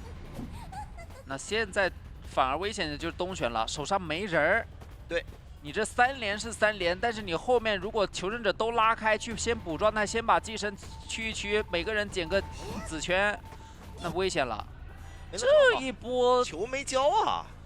周末送寄生可能是有预谋的，他知道东玄现在不太好去那个击倒人。关键现在又复杂了，你一旦这个寄生给了，那刚刚这波救这个枪可能就有点白交了。 因为现在这个位置就是让所有求生者都能得活，然后还能得拉走，让东玄只有1个信徒，然后下一波的话，只要给到26空间，杂技就直接消失了，销声匿迹去墓碑最里面了。刚刚杂技要是不能吃这个寄生，他要跑到墓地里自己慢慢驱这个时间，其实女巫这个节奏就炸了，手上失常解决不了任何的人。然后这个密码机，你要算是控，那到时候4个满状态我慢慢修嘛。密码机一直在被踹了3、4脚了。对，节奏现在有点难受，因为东贤现在我就打着针对也行。那可以抓空军，空军2挂，空军是没道具的。然后杂技虽然有道具，但这一波他的方向其实也能干扰到甲门。是。现在非常紧张，因为胜负就在一念之间。对的，一下子就是有可能是多抓，也有可能是多跑。两边已经格局拉开，2楼下已经修了很多了，快能压好了。已经进入到90%多了。然后杂技自己也倒不了，开门战的时候没有击倒能力的话，有可能要被3或者甚至是4。先挂了之后再过来踹。先踹的话无伤救，空军也是上挂飞，现在2个上挂飞了。这位置现在有点尴尬住了，本体这边跟寄生能架住吗？架不了了。甲门那边密码机现在也在起，3个上挂飞了，连幸儿也上挂飞，给到一刀，这个密码机不着急，反正另一端也给到很大压力。想摊磊磊这里无所谓啊，倒了就倒了，回锅盘上已经够了，直接亮倒就直接开，4人开门战，只有2个信徒。对的，现在怎么样去击倒人呢？寄生是拉脱的。现在中场有地窖，但是磊磊刚刚没有为开门战去省这个飞轮啊，还把寄生给控了。原生想硬守密码机，但是你只能看着，你抓不到人。你除非拿空军的寄生去包夹，但是空军这里一定会拉脱，也会爆点。一旦拉脱以后，又是一个单原生，补寄生吧，把星辰架住。星辰幸好手上是没道具，但是手里有飞轮。这波如果你补寄生，他就直接往中场地窖冲。东玄有点被动了，一个寄生补到2楼下去。这里想去控中场地窖，星辰再往地窖冲，飞轮没交出来，那这样最后是一个3跑局。其实打到最后的了，是的啊，最不依赖这个闪现啊什么之类的，就反正也不考虑移情嘛。玄翔这一手就完全可以带个兴奋，只要自己能击倒，又能防前锋。然后小周家陪跑的话，其实起到的作用也不大，我可以等双重惊喜的一个冷却。但是带兴奋得带底牌吧，底牌加张狂。到时候开门战我就怕他有点不太好留，其实这个点呢会影响比较大。小周家赶往独洞，然后2、3个楼的火灾会去往甲门，要不然的话就回到 S 版。反正这一局我觉得飞轮得骗，他这局带的是移形啊，所以说他处理 OB 只能靠自己对角色的理解了。看上来怎么去找了，现在面对是个玉林。玉林这边直接去往独洞，双弹飞轮，操作空间很大，哎，被车撞了。这个极限位置他想越过车，他还没办法那个啥，但双4就直接上了呀，甚至伤害直接给到了。哎呀，这样确实有点没有想到。这里在进行搏板，但这板一踩位置也很尴尬。这飞来车祸。想换位砸不给你，反正我在等双重惊喜。是的，自己的张狂现在也马上要想到时候有了一击，你这个小摔家就更难玩了。哇，直接来 OB 了。3岁现在也没有办法进行破译，只能一直跟宝了。双重惊喜远程抽，给到是什么？给到的是个焰火。焰火加粘土，现在就差干冰了。但拉开距离的话，下一波如果你还用双重惊喜，移形直接拉近距离。换位。前锋还得来啊。飞轮得骗，一直烧着，交不出飞轮。是的，前锋在脸上 OB 开始了，就看这个波怎么处理前锋。前锋也是上到了一个双头标记啊。对，那压力有点大，先拉球跑。那这样前期节奏很好，抽奖没抽到，这节奏可还不够了。对，这开局给的第一刀太夸张了呀，被车撞了。是的，他想往远处躲一下这个车，到时候极限位置直接进到独洞，不想再躲了。要是被车拦的话，就会给到监控者一定的身位了嘛。对他想拉，前期还是要拉点。但现在节奏怎么补救呢？我觉得很难补救，2个人要一起来救，然后保证前锋满状态。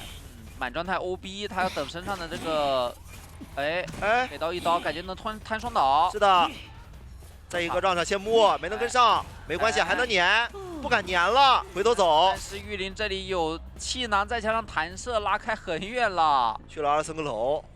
一花这边想要去混一下这个脚印啊，但是应该是换密码机修。看一下小周家了，有没有操作空间？双重惊喜，下一波架住飞轮提前交，这样标记上的不多。现在身上还是干冰。前锋现在有一半的球，前锋有赶过来吗？目前视角来了，再不来就没机会来了，来不及撞了。哎，对，这倒了也没擦到。前锋要不撞就，那撞就球就太不多了。不太行，有化险为夷的没必要，就正常的卡着就行了。这里还干扰到了一花的破译，一花卡着就你前锋就会有点危险，因为你前不好救锋现在已经被发现了，你又要搭上一个心理要一起过来，心里要帮忙分担一下压力。这反而耽误的节奏可能会耽误的更多。又想保证一个前锋满状态，还是套一下化险为夷吧。但你套了前锋就一定会受伤。其实图纸英明就在等他，你要是过来的话，我一定会给你伤害。你救了也就救了。对，心理一下，然后再套。看一下前锋，保住了前锋的状态，但是这里硬摊前锋，是回头再追。空中飞人来到脸上一个换位，到脸上这个板子必须要让队友来帮帮自己。是3岁这边位置不是太好撞，半个球有拉吗？并没有拉。先倒，半状态去 OB 一个2阶。喧嚣还有移形的，而且这 OB 的是一个倒地的人啊，保不了啊。对啊，压力太大了。其实现在你不 OB 的话，这个节奏也有点崩了。是的，更何况你非要 OB 的情况下，你还不好 OB， 你还要 OB， 那一定会白给。白给了以后续上节奏，这一把就是4抓举了。是的，现在其实有一点慢4了。你心里现在在破译的个密码，其实它是已知的，你是在墓地里，我空中飞人，我可以直接远处拦截你了。现在前锋有点难受，手上半个球，但是没有用的地方。多的是火灾调查员的，少的还是心理的。心理这一波满状态只能由他来救，但救不活。那这个位置你前不着村后不着店的来了，你心里没道具肯定双倒啊。是的。现在单论一个角色来讲，你来救一个前锋，你是肯定救不活的。就是你能把前锋救走，但是你肯定难跑。你得来留下。是的。想给第一刀。一下，先针对心理，他知道前锋这边的球还是很多的。对，那心理直接到椅子面前，再抓前锋，前锋的位置。这波其实挂心理就行，都行。那可能他要是说自信能把这个前锋直接给击倒了，这个局面就是更锁定一个4抓。前锋能稍微操作一下，外面已经多修了。主要是一会儿如果前锋真溜起来，心里交个自愈，有机会走一个，反而有机会跑的。再拉球，再拉球，这波，就差个焰火了，焰火1年，好了，手上有移形，交出自愈，可以挂在墓地外，然后逼大龙来救，或者说是逼大龙的位置。这里又能控住这台密码机，放，我是觉得挂挺好的，这样一直拖，心理这边就可以去修墓地了。没事，这把怎么也不可能能击倒吗？再弹走。位置架住，焰火一跟上其实就行。倒了，这把怎么也能平了，所以其实更多是操作上线了，他就想着4抓了，这把就是。没错，3岁能挂上吗？他起不来，但也没回光返照，但有绝处逢生，你天的话有机会摇下来。要不刚刚移形呢？能挂上吗？太极限了，摇下来了，没有带回光返照。尽量去救一救。这得亮吧，但是你亮了，他也没带火杖，只能靠板区进行博弈。一花现在也要直接拉开，看能不能走掉。一花的位置锁定的，也没道具，那这样是有挽留，移形过去直接拉进身距要4了。是，移形直接拦住，下入到2层阁楼，看到没有脚印，那你肯定回头走了。然后回去先救，那我移形回头，再骗到一定身位，一花果然回头走，远处预判打到了一个焰火标记，还要去钻，那现在就可以直接去钻。是。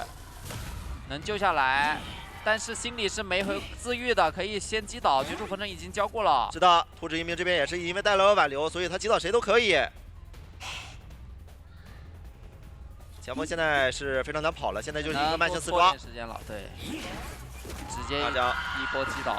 没错，那这样在第2局是完成了一个8比1啊，8比1的积分，因为监管者这边空地打针对刀，现在每个监管者的一个命中率都很高。看求生者这边考量，会不会有没有想到守夜人这种可能？要是想到的话，飞行家也其实可以允许带个双弹加化险为夷，对吧？既能保证自己的牵制，也能就是说是有个化险为夷，分担一下守门人的压力，分担一下队友的压力。你大防肯定是要被进行追击的。对，囚徒就是大防准备硬溜喽，他这个点也没什么好拉点的嘛，哪有人从大防拉点拉到别的点呢？没人能帮忙。对。守门人飞行家都帮不上太多，而且他也得拉走吧。你这大房飞行家到上来是先开个弱风，把自己的能量补充一下。啊，找往独洞，能精准找到吗？这点位应该是藏不了的。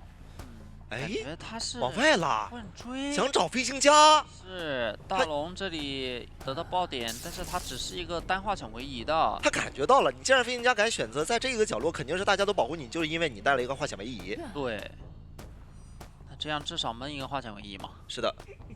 飞行家家背包，但是卡狩猎本能卡得很好，身距拉不开啊。正如我们前面说的，飞行家真的不好牵制。对，弱风粘住，很有可能拿刀了。再粘，这位置能粘住啊。背包还没好，有博弈机会了。哦呦，换血刀，那这样很赚了。对，你拉不开啊，你画过来感觉你得交背包，但是交背包以后只有一个单板，代抽了。守夜人移速比较快，大部分都是只能看博弈了。对，53秒就击倒了，1分钟直接上挂，这击倒速度就不比跛脚羊什么割据的差了。是。而且他在手椅上，其实你守门人也会比较危险。这把兔子一鸣很聪明啊，就真的就是猜得很准。哎，他现在移形也没有用啊，对，完全可以先摊你守门人，到时候我再移形再找飞行家。你后面悬停背包也没用呀，拉开的距离我一个移形都能赶上。是，这里先弹过来想无伤，但是没有把监控者赶走啊。要不要摊？摊倒是也可以，他不想，他想求稳。这个悬停没必要交的。得倒角落3岁来操作一下了。是的，有化险为夷的情况下，最好是不要交自己的。不能再给刀了，再给刀又多一个二阶。哎，可以开啊。打吗？其实可以打呀。他想稍微吸回来一点，好处理勘探员。控词片放下来，别在板子中间。再一波来个长吸，但是没吸下来。位置还是太近了。对，这波只能吸了。不吸的话一定会挂上，这位置不够，他刚刚要是想吸的话，必须往脸上走2步才能行。对，那这里有个飞弹，直接必救了，这磁铁而且光了，可能救不了。哎，手上有移形，手速快不快？手速要能快的话，其实能拦住3岁了，切了个传送过来，好果断！你想走，我还不让你走了。是的，现在紧急过来补，看到守门人这边盾铲，直接回头手，好稳。那我手上充能够多，你后面。哦，必须过来换命一下。是的，因为2个人现在都不需要过来保呀，无所谓。下来，他现在直接打中任何一个人其实都行。对，赶紧悬停背包走。再逼，现在有一个2阶了，大龙现在很难牵制，手上已经没有喷气背包了。直接弱风粘住这个板子，你强制跟我博弈一个过板刀。头铁了，前2次是抽，这一次直接头铁过。是。那勘探员守墓人在角落虽然都能够起来，但是直接进追击节奏了呀！你现在又没办法补状态，又没办法去修机，谁往外走我就抓谁。你位置2个人现在都没办法往外跑，你只要往外跑我就抓。而且现在是守夜人状态最好的时候，充能直接拉满2阶了，抓谁都行，抓3岁也可以，因为3岁现在手上磁铁只有2块。对，骗他落地，强风，哦，这个吸断了一波强风，是。外面的囚徒哭羞啊！哎，接着追啊！其实可以接着追啊。不，如果接着追的话，就他可以就是说我先追倒了，到时候我传送再去手机都行。对他现在节奏还差了很多。他想4抓了，他想已经开始控场了。现在抓守门人其实跟刚刚抓勘探员其实是差不多呀。他没踩电。也不踩吗？那守门人再吸能吸断吗？没吸断。他其实保平就行，但我觉得这把。他刚刚要是硬抓勘探员，其实有机会能更多。对，能保平追胜的，因为勘探员也没回光返照嘛。这找出来，要不然直接找囚徒，都已经抓到这份上了，击倒了之后直接找囚徒。没事，挂上以后囚徒会来找他。那3岁那边也反正是新起了，他也是在防你这边有一个传送嘛，你这传送肯定要到时候要直接传。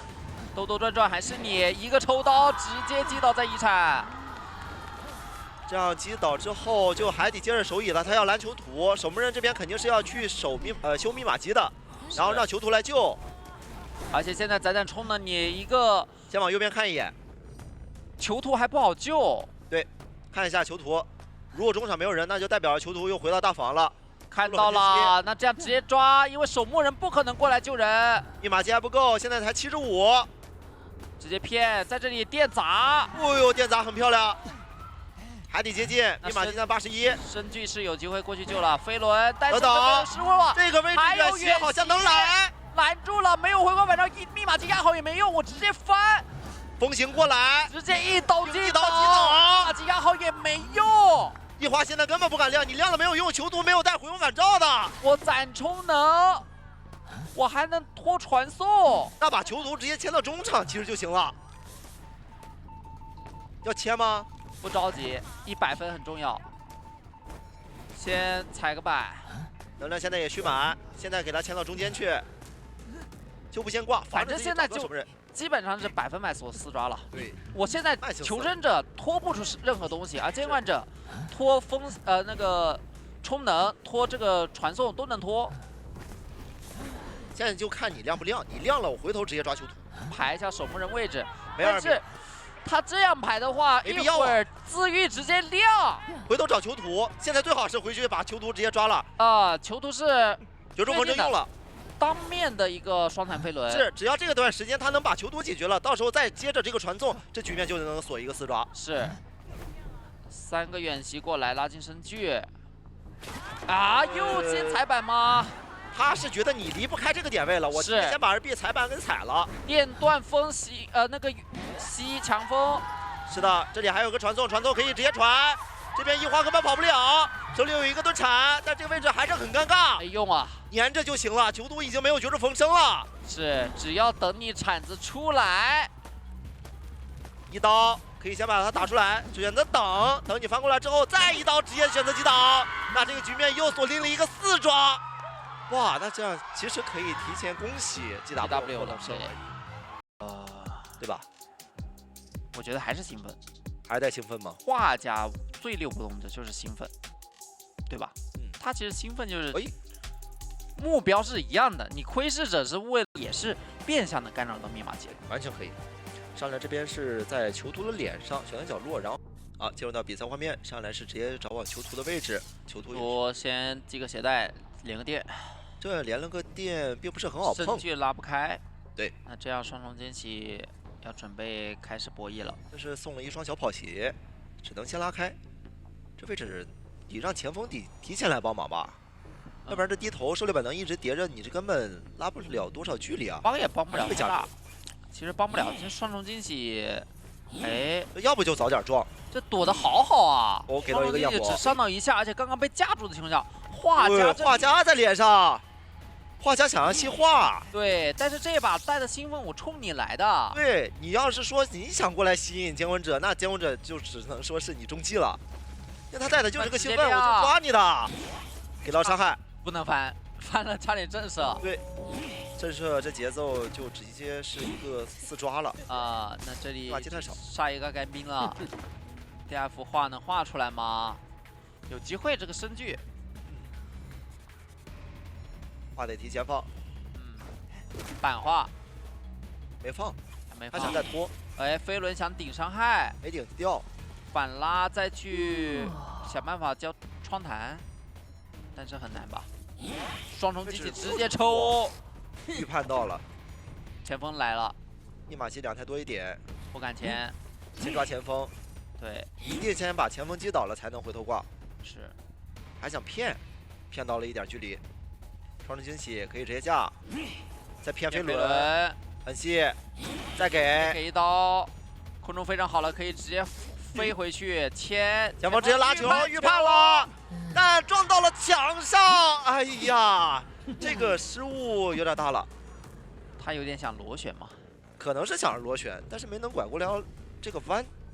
那前锋现在你也没办法救人啊，只能换了，而且外面没号险唯一，那接下来就不好拖时间了。对，过来，哎，除非无伤救。让邮差来，感觉身被上够了呀，直接掏了呀。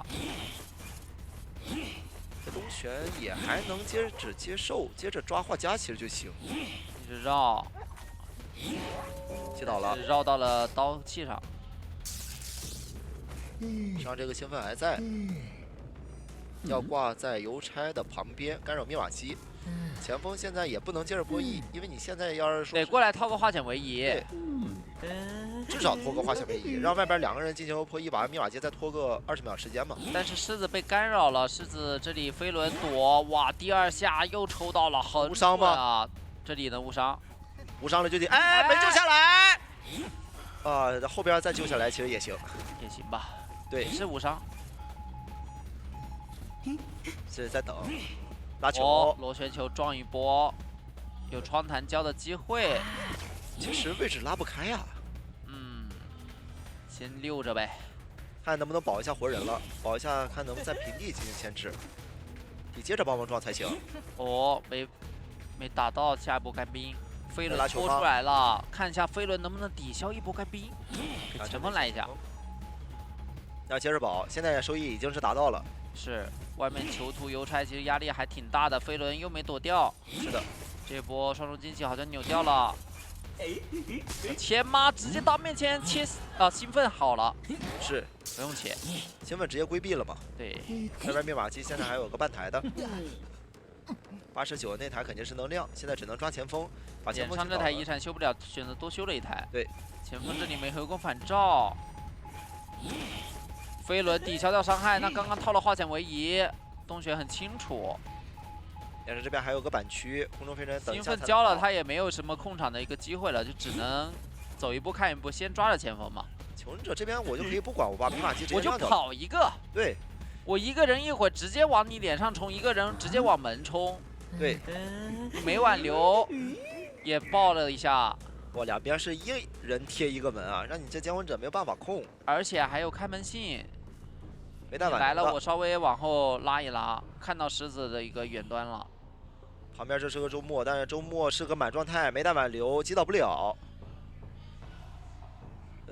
其实可以接着开门啊。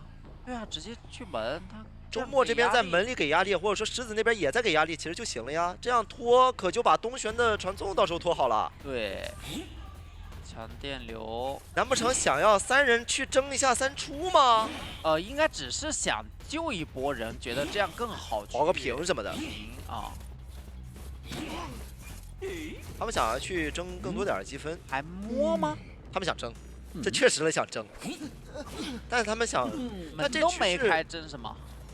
这个局势争平其实都有点难啊，只能是一个走一个的面啊。那东贤现在我只要不把机会，或者说把这个位置给你们让出来，让你们进行无伤救，他其实就是一个3抓面，至少3抓面以上。想再偷是没看到还是假装没看到？是假装没看到。实则真看到了，给到了伤害。这波把前锋秒了，邮差好像门点不开啊！哎，是的，哎呀，两个人双向换了一下位，其实是他们使用的隐喻啊。这里在找，其实可以找一下狮子了，移形到脸上。前锋去救人还需要比较久的时间，这里看能不能快速处理掉狮子。前锋救倒是能救到，狮子有飞轮，飞轮没能规避掉，这波躲得很好，击倒了。前锋能救下来人，就门一直还是处于一个没点开的状态。门67啊，又换了一个一挂。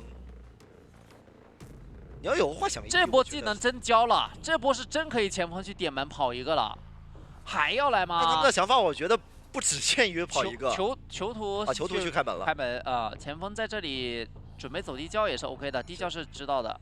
打了这么一会儿，觉得还是跑一个比较稳妥一点。东玄还怕你囚徒万一也想不明白过来，所以说还是稳了一手。那这样的话，平局面来了呀。哎，他跳下来干嘛？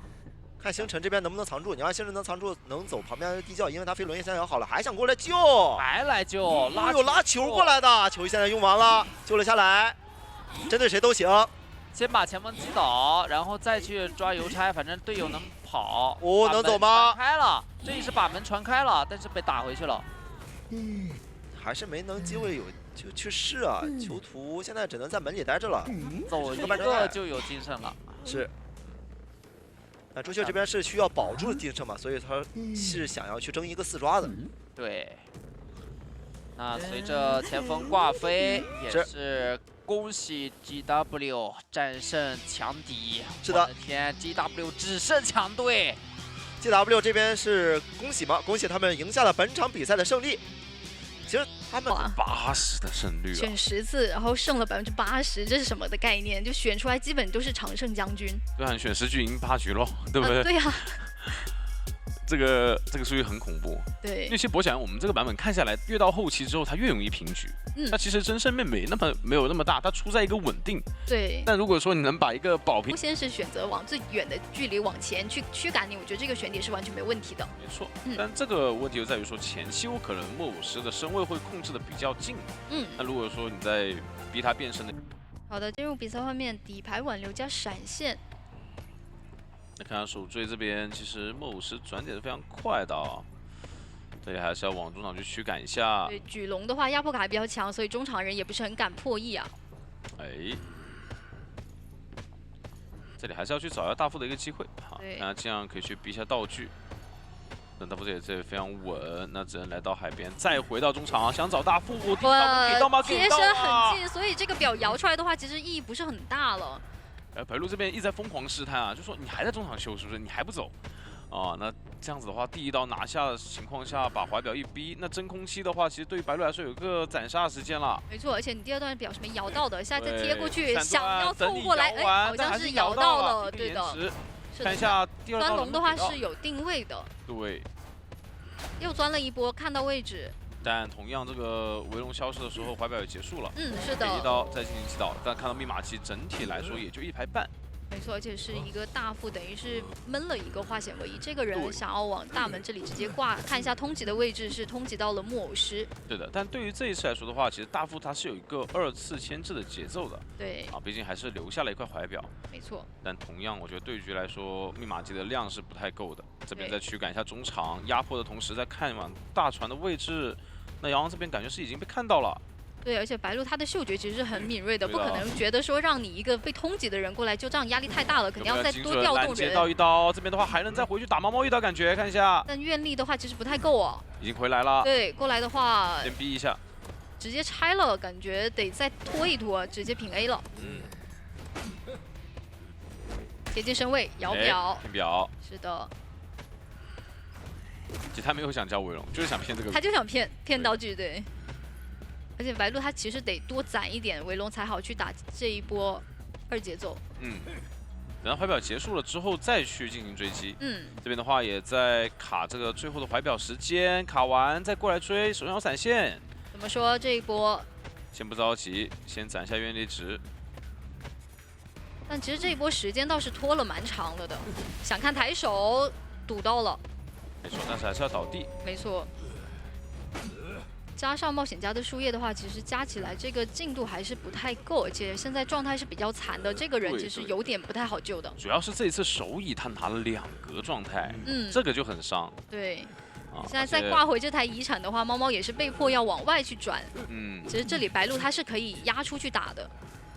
然后这个时候的话，你其实没有太好的一个2次救援位过来。比如说让冒险家过来的话，又没有化险为夷，对吧？对。然后气象园丁这边的一个状态调的话，又不太好。是的。就是说选择可能只要卡着去卖掉会比较好一些了。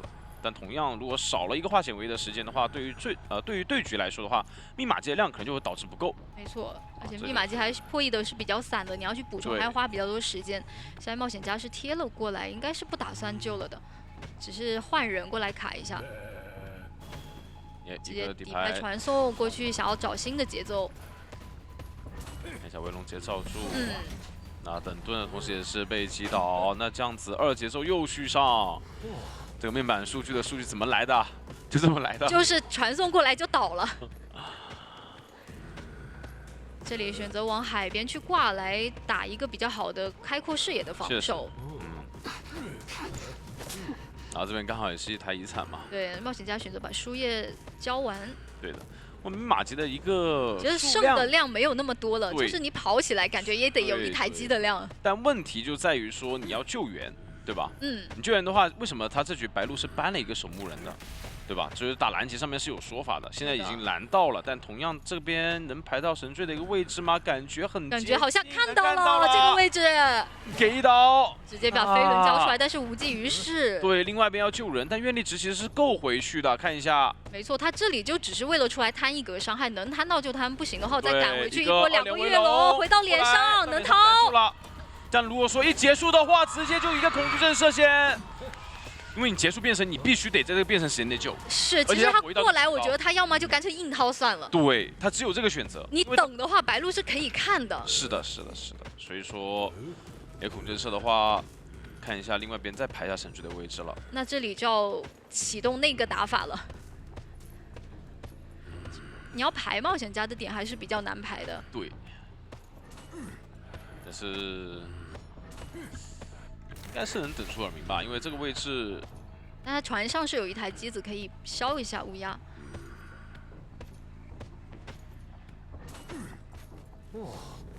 蛟龙想要去远一点的地方，直接挂吗？他应该是看到了。应该是看到刚才有抖动是吧？对的。虽然说这边密码机是比较亮的。对，在密码机的亮比较快。对。虽然说你是一个。 短按的一个情况，但是同样密码机的一个存量越多的话，它晃动会越剧烈一些。对，只摸一下就抖动的吧，选过一次，但是胜率是100%，这就是敢拿出来的底气。这样地图也是比较适配的。那鹿头的首追目标肯定就放在古董商以及这个幸运儿上面了。没错。他选鹿头的话，还有一个比较能够堵到这个位置去牵制的话，其实鹿头是比较优势的追击空间，直接不夹就可以把你逼出来了。是的。 看一下幸运儿这边的一个拉点的位置了。好的，底牌挽留加闪现，出生在玉米地，直接往看一下幸运儿的位置。这么敢摸？这个打法其实也行，我说实话，虽然说有风，但是箱子没摸出来，这是关键就是没摸出来。对，摸出来的话是能接受的，但没摸出来的话其实有点亏。是。 而且都已经到脸上了，你又不敢松手了，其实这个时候就比较尴尬。对，因为鹿头对于双11这个点位，你看他追击会非常方便，这个位置封一个夹，然后去反绕你，基本上一个钩子一断就可以跟上这个距离，但没有选择交，是让你进到交互点再去补一。这个地方可能会好架钩一点，我直接躲掉钩子。小迪这个预判非常好，没错，完全是拿捏了这个监管者的心理。那这样子的话是能够转到下一个板去继续去玩的。是的。不过这里的话，佩佩也可以先把这个夹子看一下放在哪个地方好铺一下。 这边窗户的话可以拨夹，也可以选择不。直接跟过去吗？这样子的话，其实他有机会再给你玩一圈的。就你这样子的话，其实是让他牵制多花了一些很久的时间。对，哎呦，又空了一个。这边手上有闪现，选择闪过来，手上飞轮，但是没有选择交。那就先刮上吧。没错，其实刚才那个地方放一个夹的话，幸运没办法牵制这么久，这个闪现是有机会省下来的。 就往外压就行了嘛，当时那个位置，说不定还能逼个飞轮。那你现在有飞轮的话，可能后期会在一个钩子博弈上面会有一定的被博弈掉的空间嘛。是的，但现在幸运儿的话，道具是没有的，下来是一个白板，所以佩佩打针对还是比较好去处理一些的。但你别忘了，这阵容是有古董商的。对。虽然说你现在是白板，但是我古董商等下来了，是很容易去帮忙扛节奏的。勾没勾到，直接给一刀。救了，是的，看一下幸运儿的位置，往双11的方向去。对。啊，这里面马有机会勾到。 这个飞轮不好交了，要不打算躲的，就直接往角落去了。这边的话，顺便去把刚刚没摸完的箱子去摸掉，对吧？然后可以补充一下道具，然后后期再让古董商或者木偶师过来救援的时候，他有一定的牵制能力。是，但感觉这个距离还挺远的。哎呦，可惜又没摸到，那赶紧画远，就不让他摸了，这箱子永远别摸。好，放脸上吗？那队友帮忙，等下开一下吧，要不？怕歪，不然这局感觉有遗憾。是。 开古董山过来了，先夹子封路，这样子的话，其实单人救援压力还是比较大一些的啊。对，也把星河调了过来。看奈奈这边是被拦截到，一看你往后面走的话，其实佩佩是知道那边可能是有人的，我感觉得回去回防一下。这边，那这一波的话，其实佩佩很赚，调动了2个人过来。这个双带条是不是救不到了呀？有点局限吧，直接倒在以前吗？那这一波是亏损最大化，有点太放松警惕了，感觉。2个人好像没有沟通的特别好。这局的目标是要跑一个或者说保平的对局，他其实不太需要打这么真。看一下密码机现在密码机肯定是不够了，而且奈奈肯定是在脸上的，我觉得佩佩可以考虑说去逼救一下。因为这边还是比较。 警惕性比较重啊，所以说没有选择往外压，对，感觉想打一波来，但这边看到了个闪影，应该是看到脚印了的，对的，然后确定一下外面密码机在动，还不去吗？就稳定的以前手椅，因看一下觉得现在自己的技能真空期，先不要去惹他好了。对，就稳定打状态。对，对佩佩来说，他知道现在的话，你大佛是没有道具的，我可以完全的打针对。然后你古董商给我勾完之后，打一个状态之后，你是没办法 OB， 那你只能换位来救人，对吧？然后整体密码机是差一整台，佩佩他的一个控场思路还是有的。对。而且我是能够直接把这个人举到你要新开的这台密码机，被迫让你去再换新的机子。但古董商岂能说让你轻松挂上呢？直接摇下来。那还有能盘的面，但是还是不太好撑，不太好撑，还是牵制不动。是的，得帮忙扛。古董商也是一刀，不太能撑。对。而且现在佩佩的闪现是好了的，可以直接闪现过。是的，没办法，这个对局打成这样子的话，其实已经很难说让求生者盘回来了。对的。那把人再往这边椅子挂上，看一下，花姐赶过来了，哦，踩夹子了，怎么回事？这不太应该吧？姚路易，然后古董商交自己把这个人给扯下来，得帮忙把这个棍给交了。其实没办法说，两个人各跑各的。哎呦，又一个隔窗刀。那现在的话，古董商还不好走，这个位置如果说再把古董商打倒的话，就可以完全锁定木偶师的位置了，因为古董商没自起了。看一下出钩来回骗，2阶钩啊，勾到这个飞轮怎么说？没交出来。那把人挂上，那这个大副还是一个淘汰的状态，所以说显示了一个爆点，密码机还在晃动。没错，腐叶气息是知道你在哪里的，而且这个古董商交过自己，我就可以放心去追这个木偶师了。你完全没有办法说摸一个道具，然后给自己补一下状态。再勾过来，还在修，没办法，他也知道这个位置，他其实也走不掉了。他已经在安静的等待自己的命运了。因为毕竟是被勾过嘛，对，有个爆点，没有太多的第2次的爆点爆出来了。是。那勾回来，可以等他等一个诗句砍刀。没关系嘛，就跟嘛。对。这个鹿头的压迫感也太强了。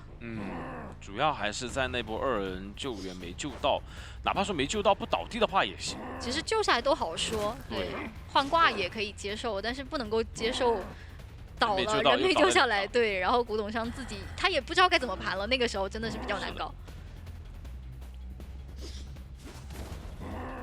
一个比较经典的单练时间。哎，勾到了，勾倒了。那这样子的话，也是在下半回合 T 这边再还了一个4抓。是歌剧啊，因为整个阵容来讲的话，可能觉得说比较能够去处理这个火灾调查员。是的，选歌剧的话，这个阵容包括监管的话，就有点像回了。病患呢，又给你来一个公式化的牵制，对吧？如果他选那个地方，他就得带闪现，得去终点公式追。对。然后所以说还是选在了起点，然后这样子的话去找一下脸上的空军。好的，进入比赛画面，底牌挽留加闪现。哎，开局先回溯一下。来到起点这个位置的话，可以先把站台的残影留下，然后往外逼。没错，小天赋带到的是愤怒以及快踩。对。直接贴脸交枪，没错。上车。哎，看到佣兵的位置，应该是帮了点了个站台。对，应该是点了站台灯的。对。说这个距离可能赶过去是比较追不太上了。对，应该就一路过去，顺便把佣兵的位置赶一赶。现在佣兵也得退让一下。现在的话，还是会进入到一个比较经典的终点的一个牵制了。对。因为首先你追起点的空军的话，可能就要考虑到这把枪是没办法躲掉的。对的，现在闪现的时间还在转。没错。哎，2个板子都能破的。哎，这里有一个小的慢翻。没错，那这样的话第一刀是有了。对，那还可以回到3站下面这里的双板去玩一下。接下来的目标就是把这个闪现给吃出来。对啊，闪现交，然后击倒。基本上佩佩是一有距离就直接交，很干脆。那整体密码机的话，因为你前期是要去点这个站台灯嘛，所以说佣兵这密码机是不太多的，整体加起来的话，也就是2台多一点的一个状态。没错，其实佩佩这里甚至是可以去逼一逼佣兵的这个救援的。对。再回溯，还可以再跟，这样子的话，星河得提前把这个护腕给交掉。是的，等于救援前就已经能够把你的道具给稍微逼掉了，这感觉要吃刀了，有机会吗？再交一个护腕到脸上，因为实在太耐做了，对。因为首先交了，其实交互点也不怕。没错。给一刀，这边空军直接往脸上走。这飞轮也是不打算交了。哎，看了一下星河的位置，对，不会去探的。这个位置再换个人过来救了。那佩佩这波手椅是非常赚的，虽然只打到佣兵一格状态，但是他的道具是很明显的看到消耗了2个。对。这样小迪2挂的话，其实密码机加起来等于只有2台半。这局还是比较偏危险的。对，监管者的优势会更大一些。是的。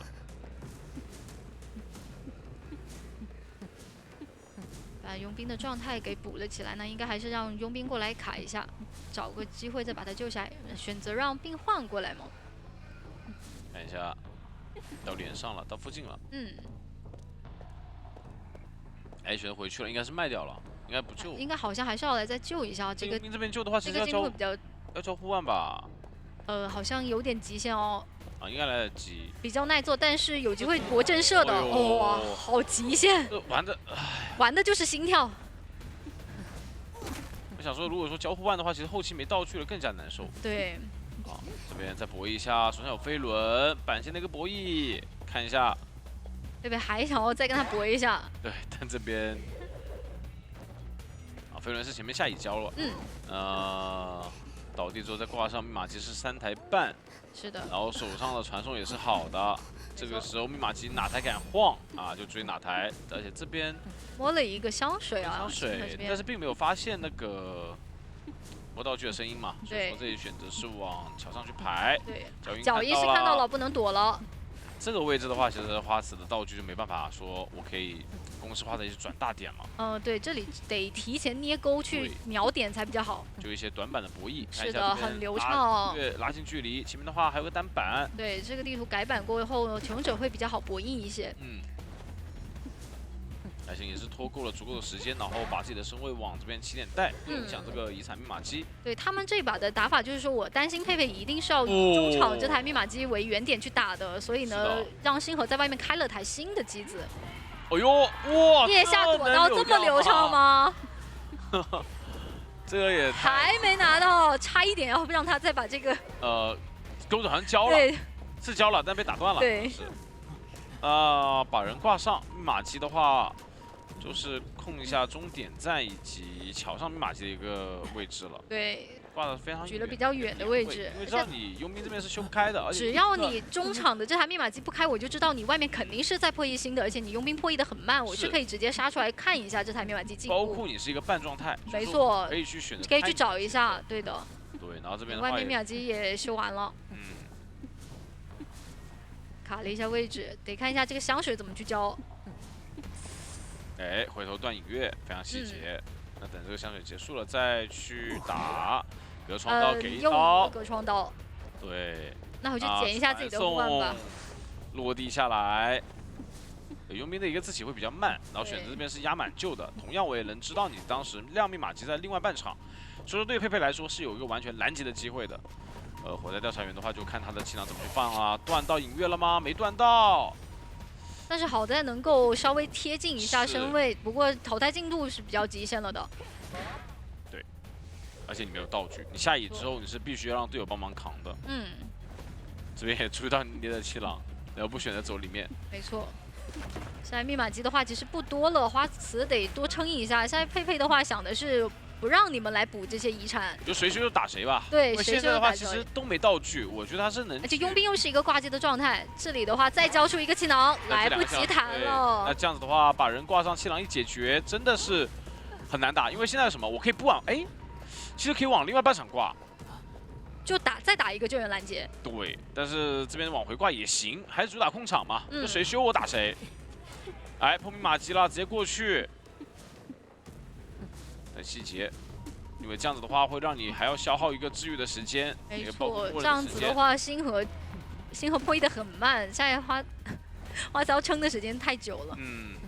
得看个人的一个基本功。小刀打倒了，那另外一边佣兵在修，但是进度的话，我们看到是非常缓慢的。对，这个人是直接可以挂上的。简单的，你还是没有自己，你自己我也是知道你的位置在哪里的。密码机的抖动也是能看到，现在两个人的位置都锁定了。对的，传送的话还有2秒钟，这边哪怕说真的开了之后，其实传送在手，对于佩佩来说还是有个很大的4抓面。是的，直接亮密码机，那脸上这个火灾团得回自己的气囊找一下。对的，但2个只能用1颗。嗯。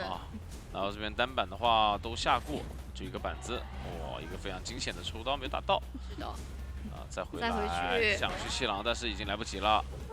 但好像佩佩是一直盯到星河的位置的。这是看到了，好像已经。对。那到脸上的话，因为这边就可以确定到脚印啊，看一下能确定到吗？哦，又没确定到脚印哦。耳鸣是一直在的，一直往外面方向是对的，对，脚印也是有的。地窖就在脸上，但是没有道具。那火灾边交织起，所以说佩佩还是比较快速的解决一下星河，对。比较经典的回溯点，直接一个震慑。那现在这个传送就看怎么先去排起点，没人的话再往终点去传。我觉得要不就卡马戏团的位置，等你传过去了，我再去点门。哎，好的，那这样子的话，其实传过来是没有耳鸣的。要不要回溯呢？看一下。他也觉得你可能在马戏团这个位置走2步的话，耳鸣要起来了。因为卡这个位置有个好处，就在于说你回溯或者不回溯的话，我都有个机会嘛。还大家想到一块去了。对。都是顶尖的对决，但手上的气囊是已经回收了的，能弹出来吗？来了，弹不出来。再给一刀击倒。而且2个人的字体都是已经交过了的。对，那可以，我完全可以先去挂佣兵嘛，然后再回来。那也是没有太多的办法。除非这一波回去找不到佣兵，但是概率来说是不太能行的。而且淘汰进度条是火在这边，应该是佣兵这边更多。佣兵可能会先淘汰掉。淘汰掉。而且佩佩我大不了就在地窖口守着嘛。对。爬行的进度也是比较缓慢的。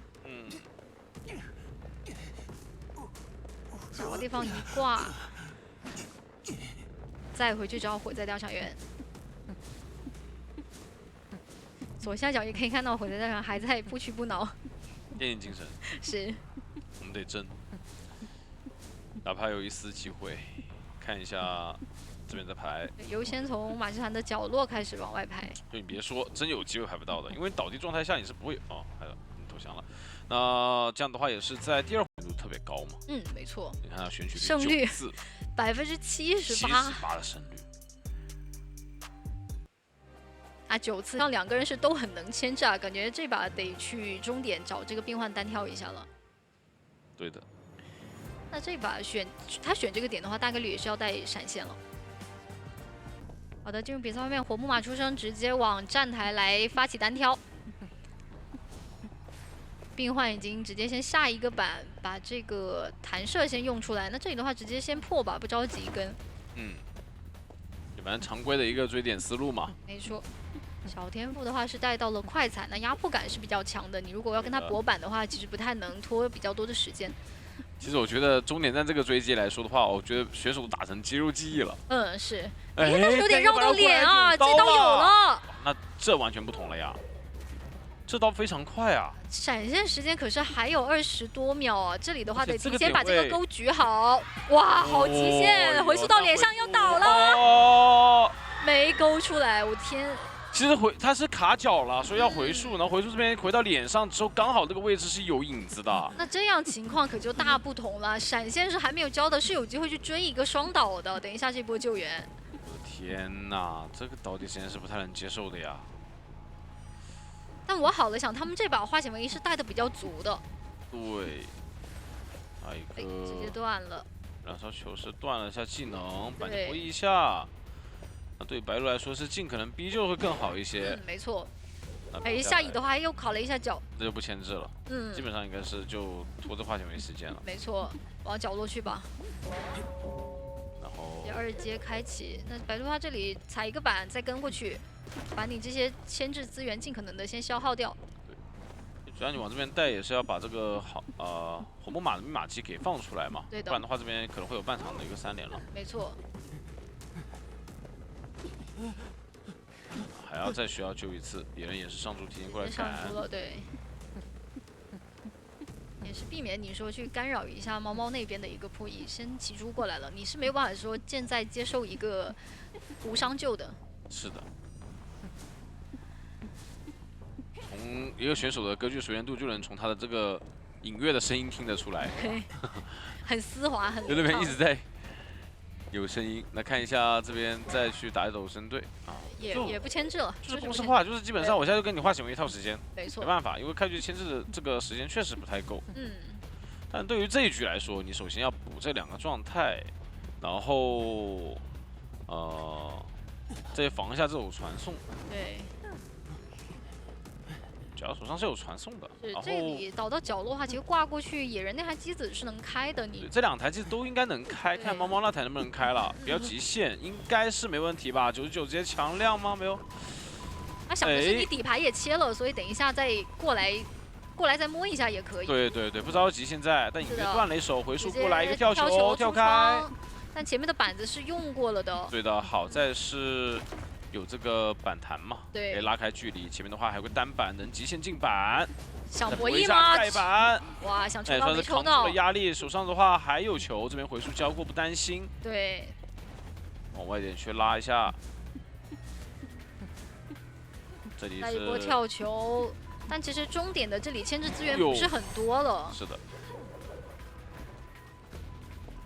这里就硬跟了。就我觉得他现在就不干扰一下这个密码机就行了。嗯，然后这边的话也是李宝回来给你点压力。其实他密码机是已经99了，基本上过不了的。对，主要回来的话反而是给到了外围更多的牵制时间啊。没错，那现在要再重新过来找一下猫猫。回溯想掉李宝，但其实不着急。我感觉白鹿应该是传送落地之后没有看密码机的进度。他一直以为这一台是有人，他想骗下猪去打。他应该是知道，对，觉得说你们肯定是要换一个人过来摸的嘛，而且野人也下猪了，给到白鹿一定的错觉。嗯。但求生者这里完全是不着急啊，我这台就空着，反而是吊着你，对，让你看他就一直在想有没有可能有人会去偷那台妙法机。就还有一种说法，就白鹿他想多打状态，对吧？就趁你下猪之后去打个状态，然后。打个击倒这样子是，不过追野人的话不是很赚，而且求生者也是比较乐意你去追野人的。熟练度够的情况下，野人都是可以追，哎，还可以继续绕圈，还是不能追，还是不能追，回溯出来。算鸟，我真不能追。现在移速已经起来了，已经追不到了。是的，传送好了。看一下外面吧。看马机要不要选传了？直接传送下来是半状态的毛毛。对的。我们马机好像还是3连是吗？等一下。不是吧？桥上应该开了呀，对啊。对。在另一边，另一个半场会有。但是为什么大家都过来这边了？主要是比较担心队友的安危吧。都过来了，就气象也没在对面去开。那现在的话，其实猫猫这波牵制是比较成功，但是外面的机子进度会比较慢一些。就一直没动，就其实对，而且它其实道具快要被消耗完了，现在也是往角落一躺。然后角落躺的密码机还干扰到不能去开。就我觉得其实好木马那台密码机是完全可以放着的，就不着急99的密码机，对吧？嗯。然后你外围的话，你是尽可能去快速的开启那一台起点站的才行。对。但现在传送交过，然后这个椅子也是非常远，所以说挂人的时间上面也是损耗了很多。密码机是来到了20状态。对，猫猫这波牵制其实是把比较前期的时间给拖了出来，它这波牵制非常的优秀，因为它本身是一个半状态嘛。对的。然后。逃离这里再上猪，但密码机进度的话，其实是有点不太够的。而且这次猪的时间可能不太久了。对，因为前期已经是多次上了。赶过去。嗯。哎呦，这个冲刺，那下来吃一刀救人卡半。对。也不错，因为这样子的话，就可能要去打野人的针对了。没错。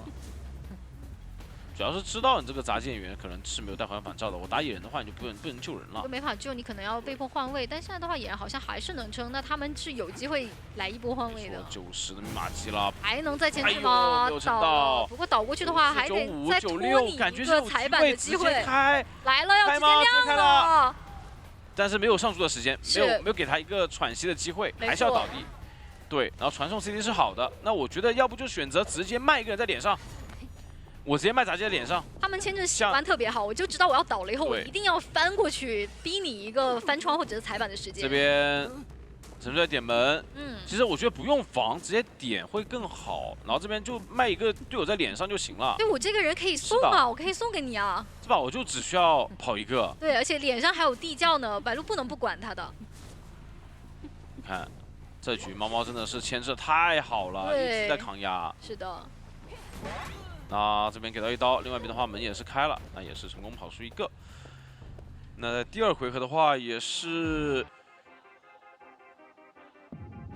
这把想要赢的话，他其实还得考虑说这个移形要不要带，因为但是又有一个空军，其实我觉得压力真的是比较大。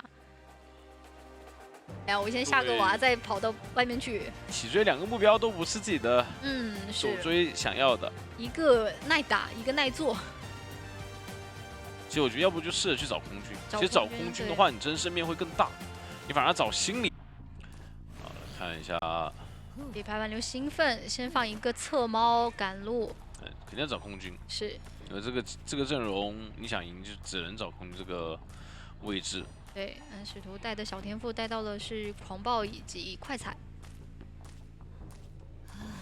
身位贴的还是比较近的。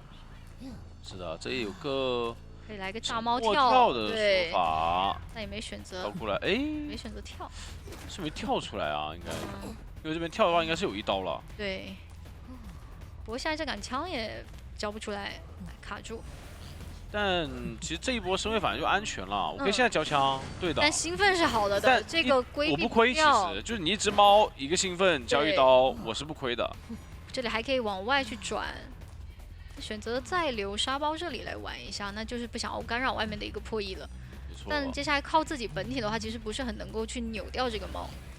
的话反绕一下，这边就要博弈一下翻窗的机会点啦，两边还在博弈。拐，哎呦，晕到了。哦，那得跟翻一下。嗯，但是还是要倒。对的。那给到一刀，但是外面马机我们看到有结实的情况下还是比较多的。4台总量加起来都已经很多了。哎。这个人选择再挂上，那就 OK 派守门人过来卡一下。 应该选择要不压满救吗？看他们这个走位，感觉应该。所以我就可以压满救。嗯。卡半的话，除非这边是可以选择无伤，这边还在干扰中场。耳鸣还排中场，其实人不在中场。是的，现在在发现的话，人已经来到脸上了。这个猫回来还有一段时间，而且先打出来。在这里已经把人救下来了，这边应该给守门人一刀，但这样同样给人一个转点机会。 没错，守门人等到这个化险为夷时间结束以后，心灵一吹，可以再来完成一波救援。对，这把的话是小陈是没有办法去干扰外面的一个破译的。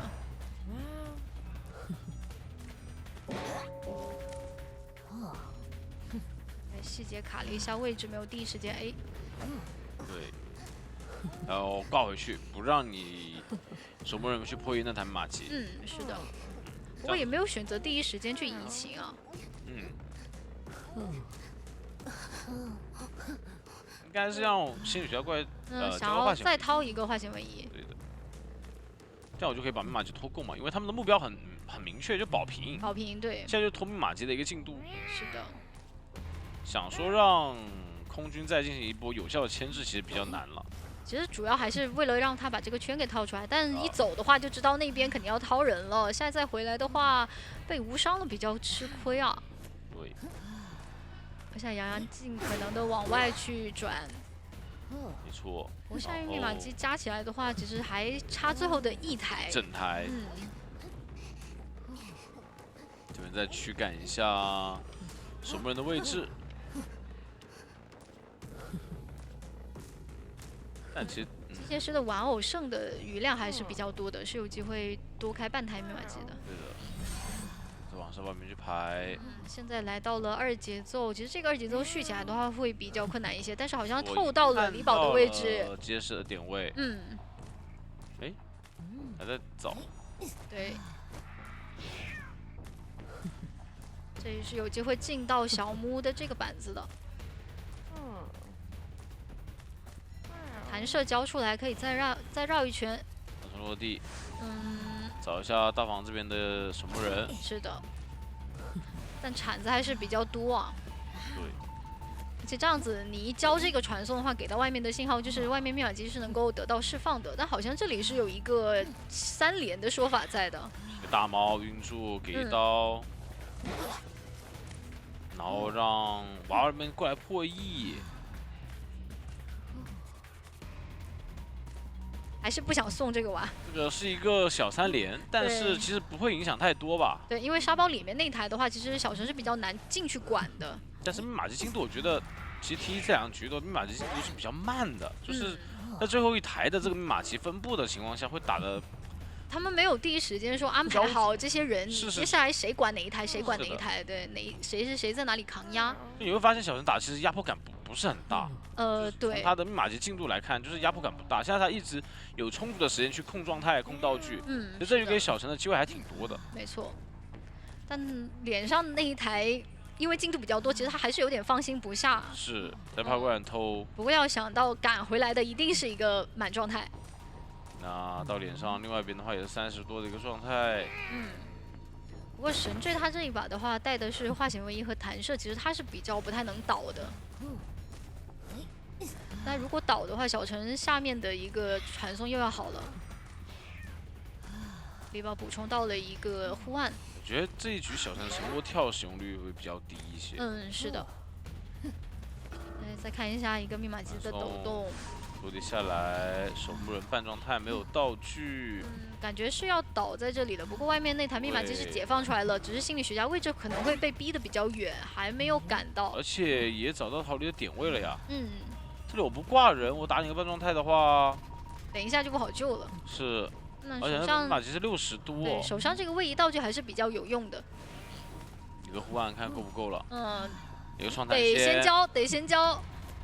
哦，刚好拉开。没错，那现在的话只能选择回来挂人。没错，只能回来挂人了。不过好在也把道具给逼掉了，至少开门战的话2个人是在脸上的。但我觉得这一局小陈得把往远挂，就拖自己传送，传送跑不了。是。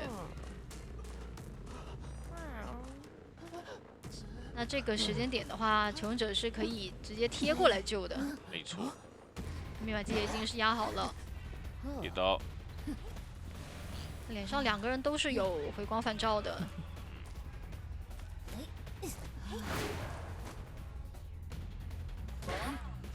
但这把3刷面的话，其实已经比较难，对，看起来比较。因为现在的话必须快速击倒阶师。但是这边的门是应该10秒左右就能贴到，10秒内能贴到，应该是能点开的。对。传送 CD 我们看到是有个10几秒嘛，还不一定，好像还没有贴到。不一定。那传送的 CD 是还有10秒。有机会。那还是得有人来中场卡一下。要卡着。对。哎，真有机会这一局，看一下吧。那他们已经传送落地啦。但是其实这一波我不找脚印的位置，我直接去找救人的那个点儿，要不？但我感觉他可能还是优先想要找脸上这个人，有谁抓谁了。可以。能找到也行。对。感觉有倒啦，给到一刀。然后那边还没有救下来，一旦救下来的话，位置也能知道，还是可以把这个人挂了以后再去定位你们2个人。这边守墓人是2挂。对的。所以说他淘汰进度是来不及再赶过来救人的。对的。那对于求生者来说的话，终于救下来了，得绕个大圈，一个人跑地叫一个人点门才行，而且点的不是小门才可以，必须要点大门啊！这一局还是因为小门也是稳定点不开的。是，但军工厂这张地图哈有一个特点啊，它其实有机会透到远处的人的。没错，视角的话也在注意神坠，但另外一边肯定是来不及去救守墓人了。对的。这边这猫很远，但是还是咬到了。过来，纸猫。一个踩猫，然后这踩板击倒。这样子的话，手上还有一个心理学家，另外一边地表还没到另外的大门的位置啊。不过那边门因为是点过一半的，所以这一波出去倒是能够出去，只是说现在被3抓了，在这个使徒比较难打的阵容被3抓的话，会吃亏很多。是的，因为其实这一局保平面还挺大的，但是你中期给使团太多控场机会了。我就硬跟你牵制了。我打体系，我不跟你打架。蜘蛛还挺怕断节奏的，只是挺怕中期就是一个2次牵制或者3次牵制断。冒险家比较好躲藏的地图，但是我相信所有的监管只要觉得冒险家选到脸上了，都会去想要试一试看的。可以看一眼，对，说白了可以看一眼，走一下吧，走对一下。因为他这一套刷点的话，你冒险家出现的点位也很。现在进入比赛画面了，看一下。看一下这边是要去找，好像想找看一看，对看一看，对。但是走的方向其实是没有找对的啊。是的，那小天赋也确实点到了幽闭恐惧，终究是抵不过冒险家的诱惑。但是好像有点近呢。不是，这边应该会响起。有没有感觉有一股躁动的音乐？但这里还是找星儿了，但星儿的话也是趁这个找人的时间，中场是摸了一个箱子，摸了一个怀表，怀表一杆枪。苏打这里的话，蛛丝已经攒到了要90了净身。对。然后这个短板的博弈是很难的，我看一下，想骗过来，但有差一点，感觉差一层蛛丝。是，说实话，差一层蛛丝的加速。那前面的话2层蛛丝是废掉了，没错。那这里的话就想远，不让你摇第2段，对，规避掉了。再加蛛丝，是的，有机会拿刀了，直接放枪来断掉你的一波加速。是的，那这边再加蛛丝就有点风险了。看一下，选择先拿一刀，但没拿到。飞轮想规避，直接下板。那下一波的话，感觉要闪现追一下了。这个位置。还是不能交，因为他中原老友这个加速还是比较大风险的。但他选择往回翻，看一下，不敢交，因为他转点路线是往那个板子走。对，板子一下的话，这边其实这个闪现你发现一点就是他其实没有把握的很好的一个身对，那这里也可以出来交了。虽然闪现好了，但是一直拖着身躯不让你交出来。没错，那这样的话，密码机其实加起来将近3台吧。没错，2台大半。还有冒险家有50的输液呢。对。3台多了。3台多，对的。那这一局要去争胜的话，我觉得还是得给幸运一点道具吧。毕竟你还有可能需要有一波2次牵制的。对，但比较尴尬是没有人能够给他运过来。这个问题比较大。是。看一下啊，喷漆过来。哇，这一波无伤有点太赚了。一个薄板，哎，在等。想过来扛刀，等他过来扛刀。是。感觉苏打这一波等是有点给到一定的喘息空间了。对。那求生者的话，因为外面再加上有冒险家的输液，其实虽然2个人都在这里，但是密码机其实是能够的。是的。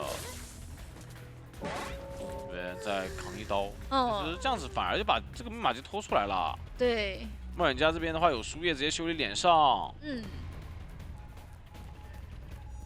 一波烤红光，其实外面的人是一直在爆点。还好是有个蛛丝减速，所以不敢翻回去了。这样子的话还是有刀，还是有刀。那这里的话一波加速到脸上倒了，是的。但密码机进度应该是够了。对，而且星河他还没有救过人，他手上还有一个化形为夷的。对的，小弟这边在破译脸上的话。还有输液在手上，一听到你来，赶紧把输液给交了，不要让你压到这一台遗产。那这样子的话，花瓷交自己出去压外面的密码机，接下来5台就交给星河。对，因为现在输液是完全够补最后一台的，对吧？然后这边花瓷补开之后可以贴门。是的。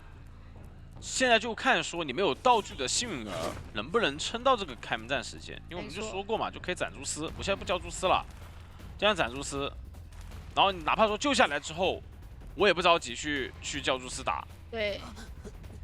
哎，不着急打，直接打，那这一波加速可能会跑很远。而且他好像没有带幽闭恐惧。他应该是带了的。带了的吗？有注意到有带到。有吗？那这样子的话，这里可能要倒，但是。还在补，还在牵制，那还有飞轮，先吐一口，给到刀了。但脸上有一个星河在，他的道具还是比较多的，但是有地窖，而且往地窖的方向去爬了。等一下，这一把，感觉2个人要一起跑出去了。你现在在接传送的话，这里是有地窖的，还有铲子啊，星河。那这样子的话，应该是一个3跑拿下了。哇，恭喜对 MRC 第3回合绝境翻盘，翻了一个6比2，拿下了我们的比赛的胜利。太精彩了！确实，因为你不到最后一刻，你是没有办法确定能不能跑出去的。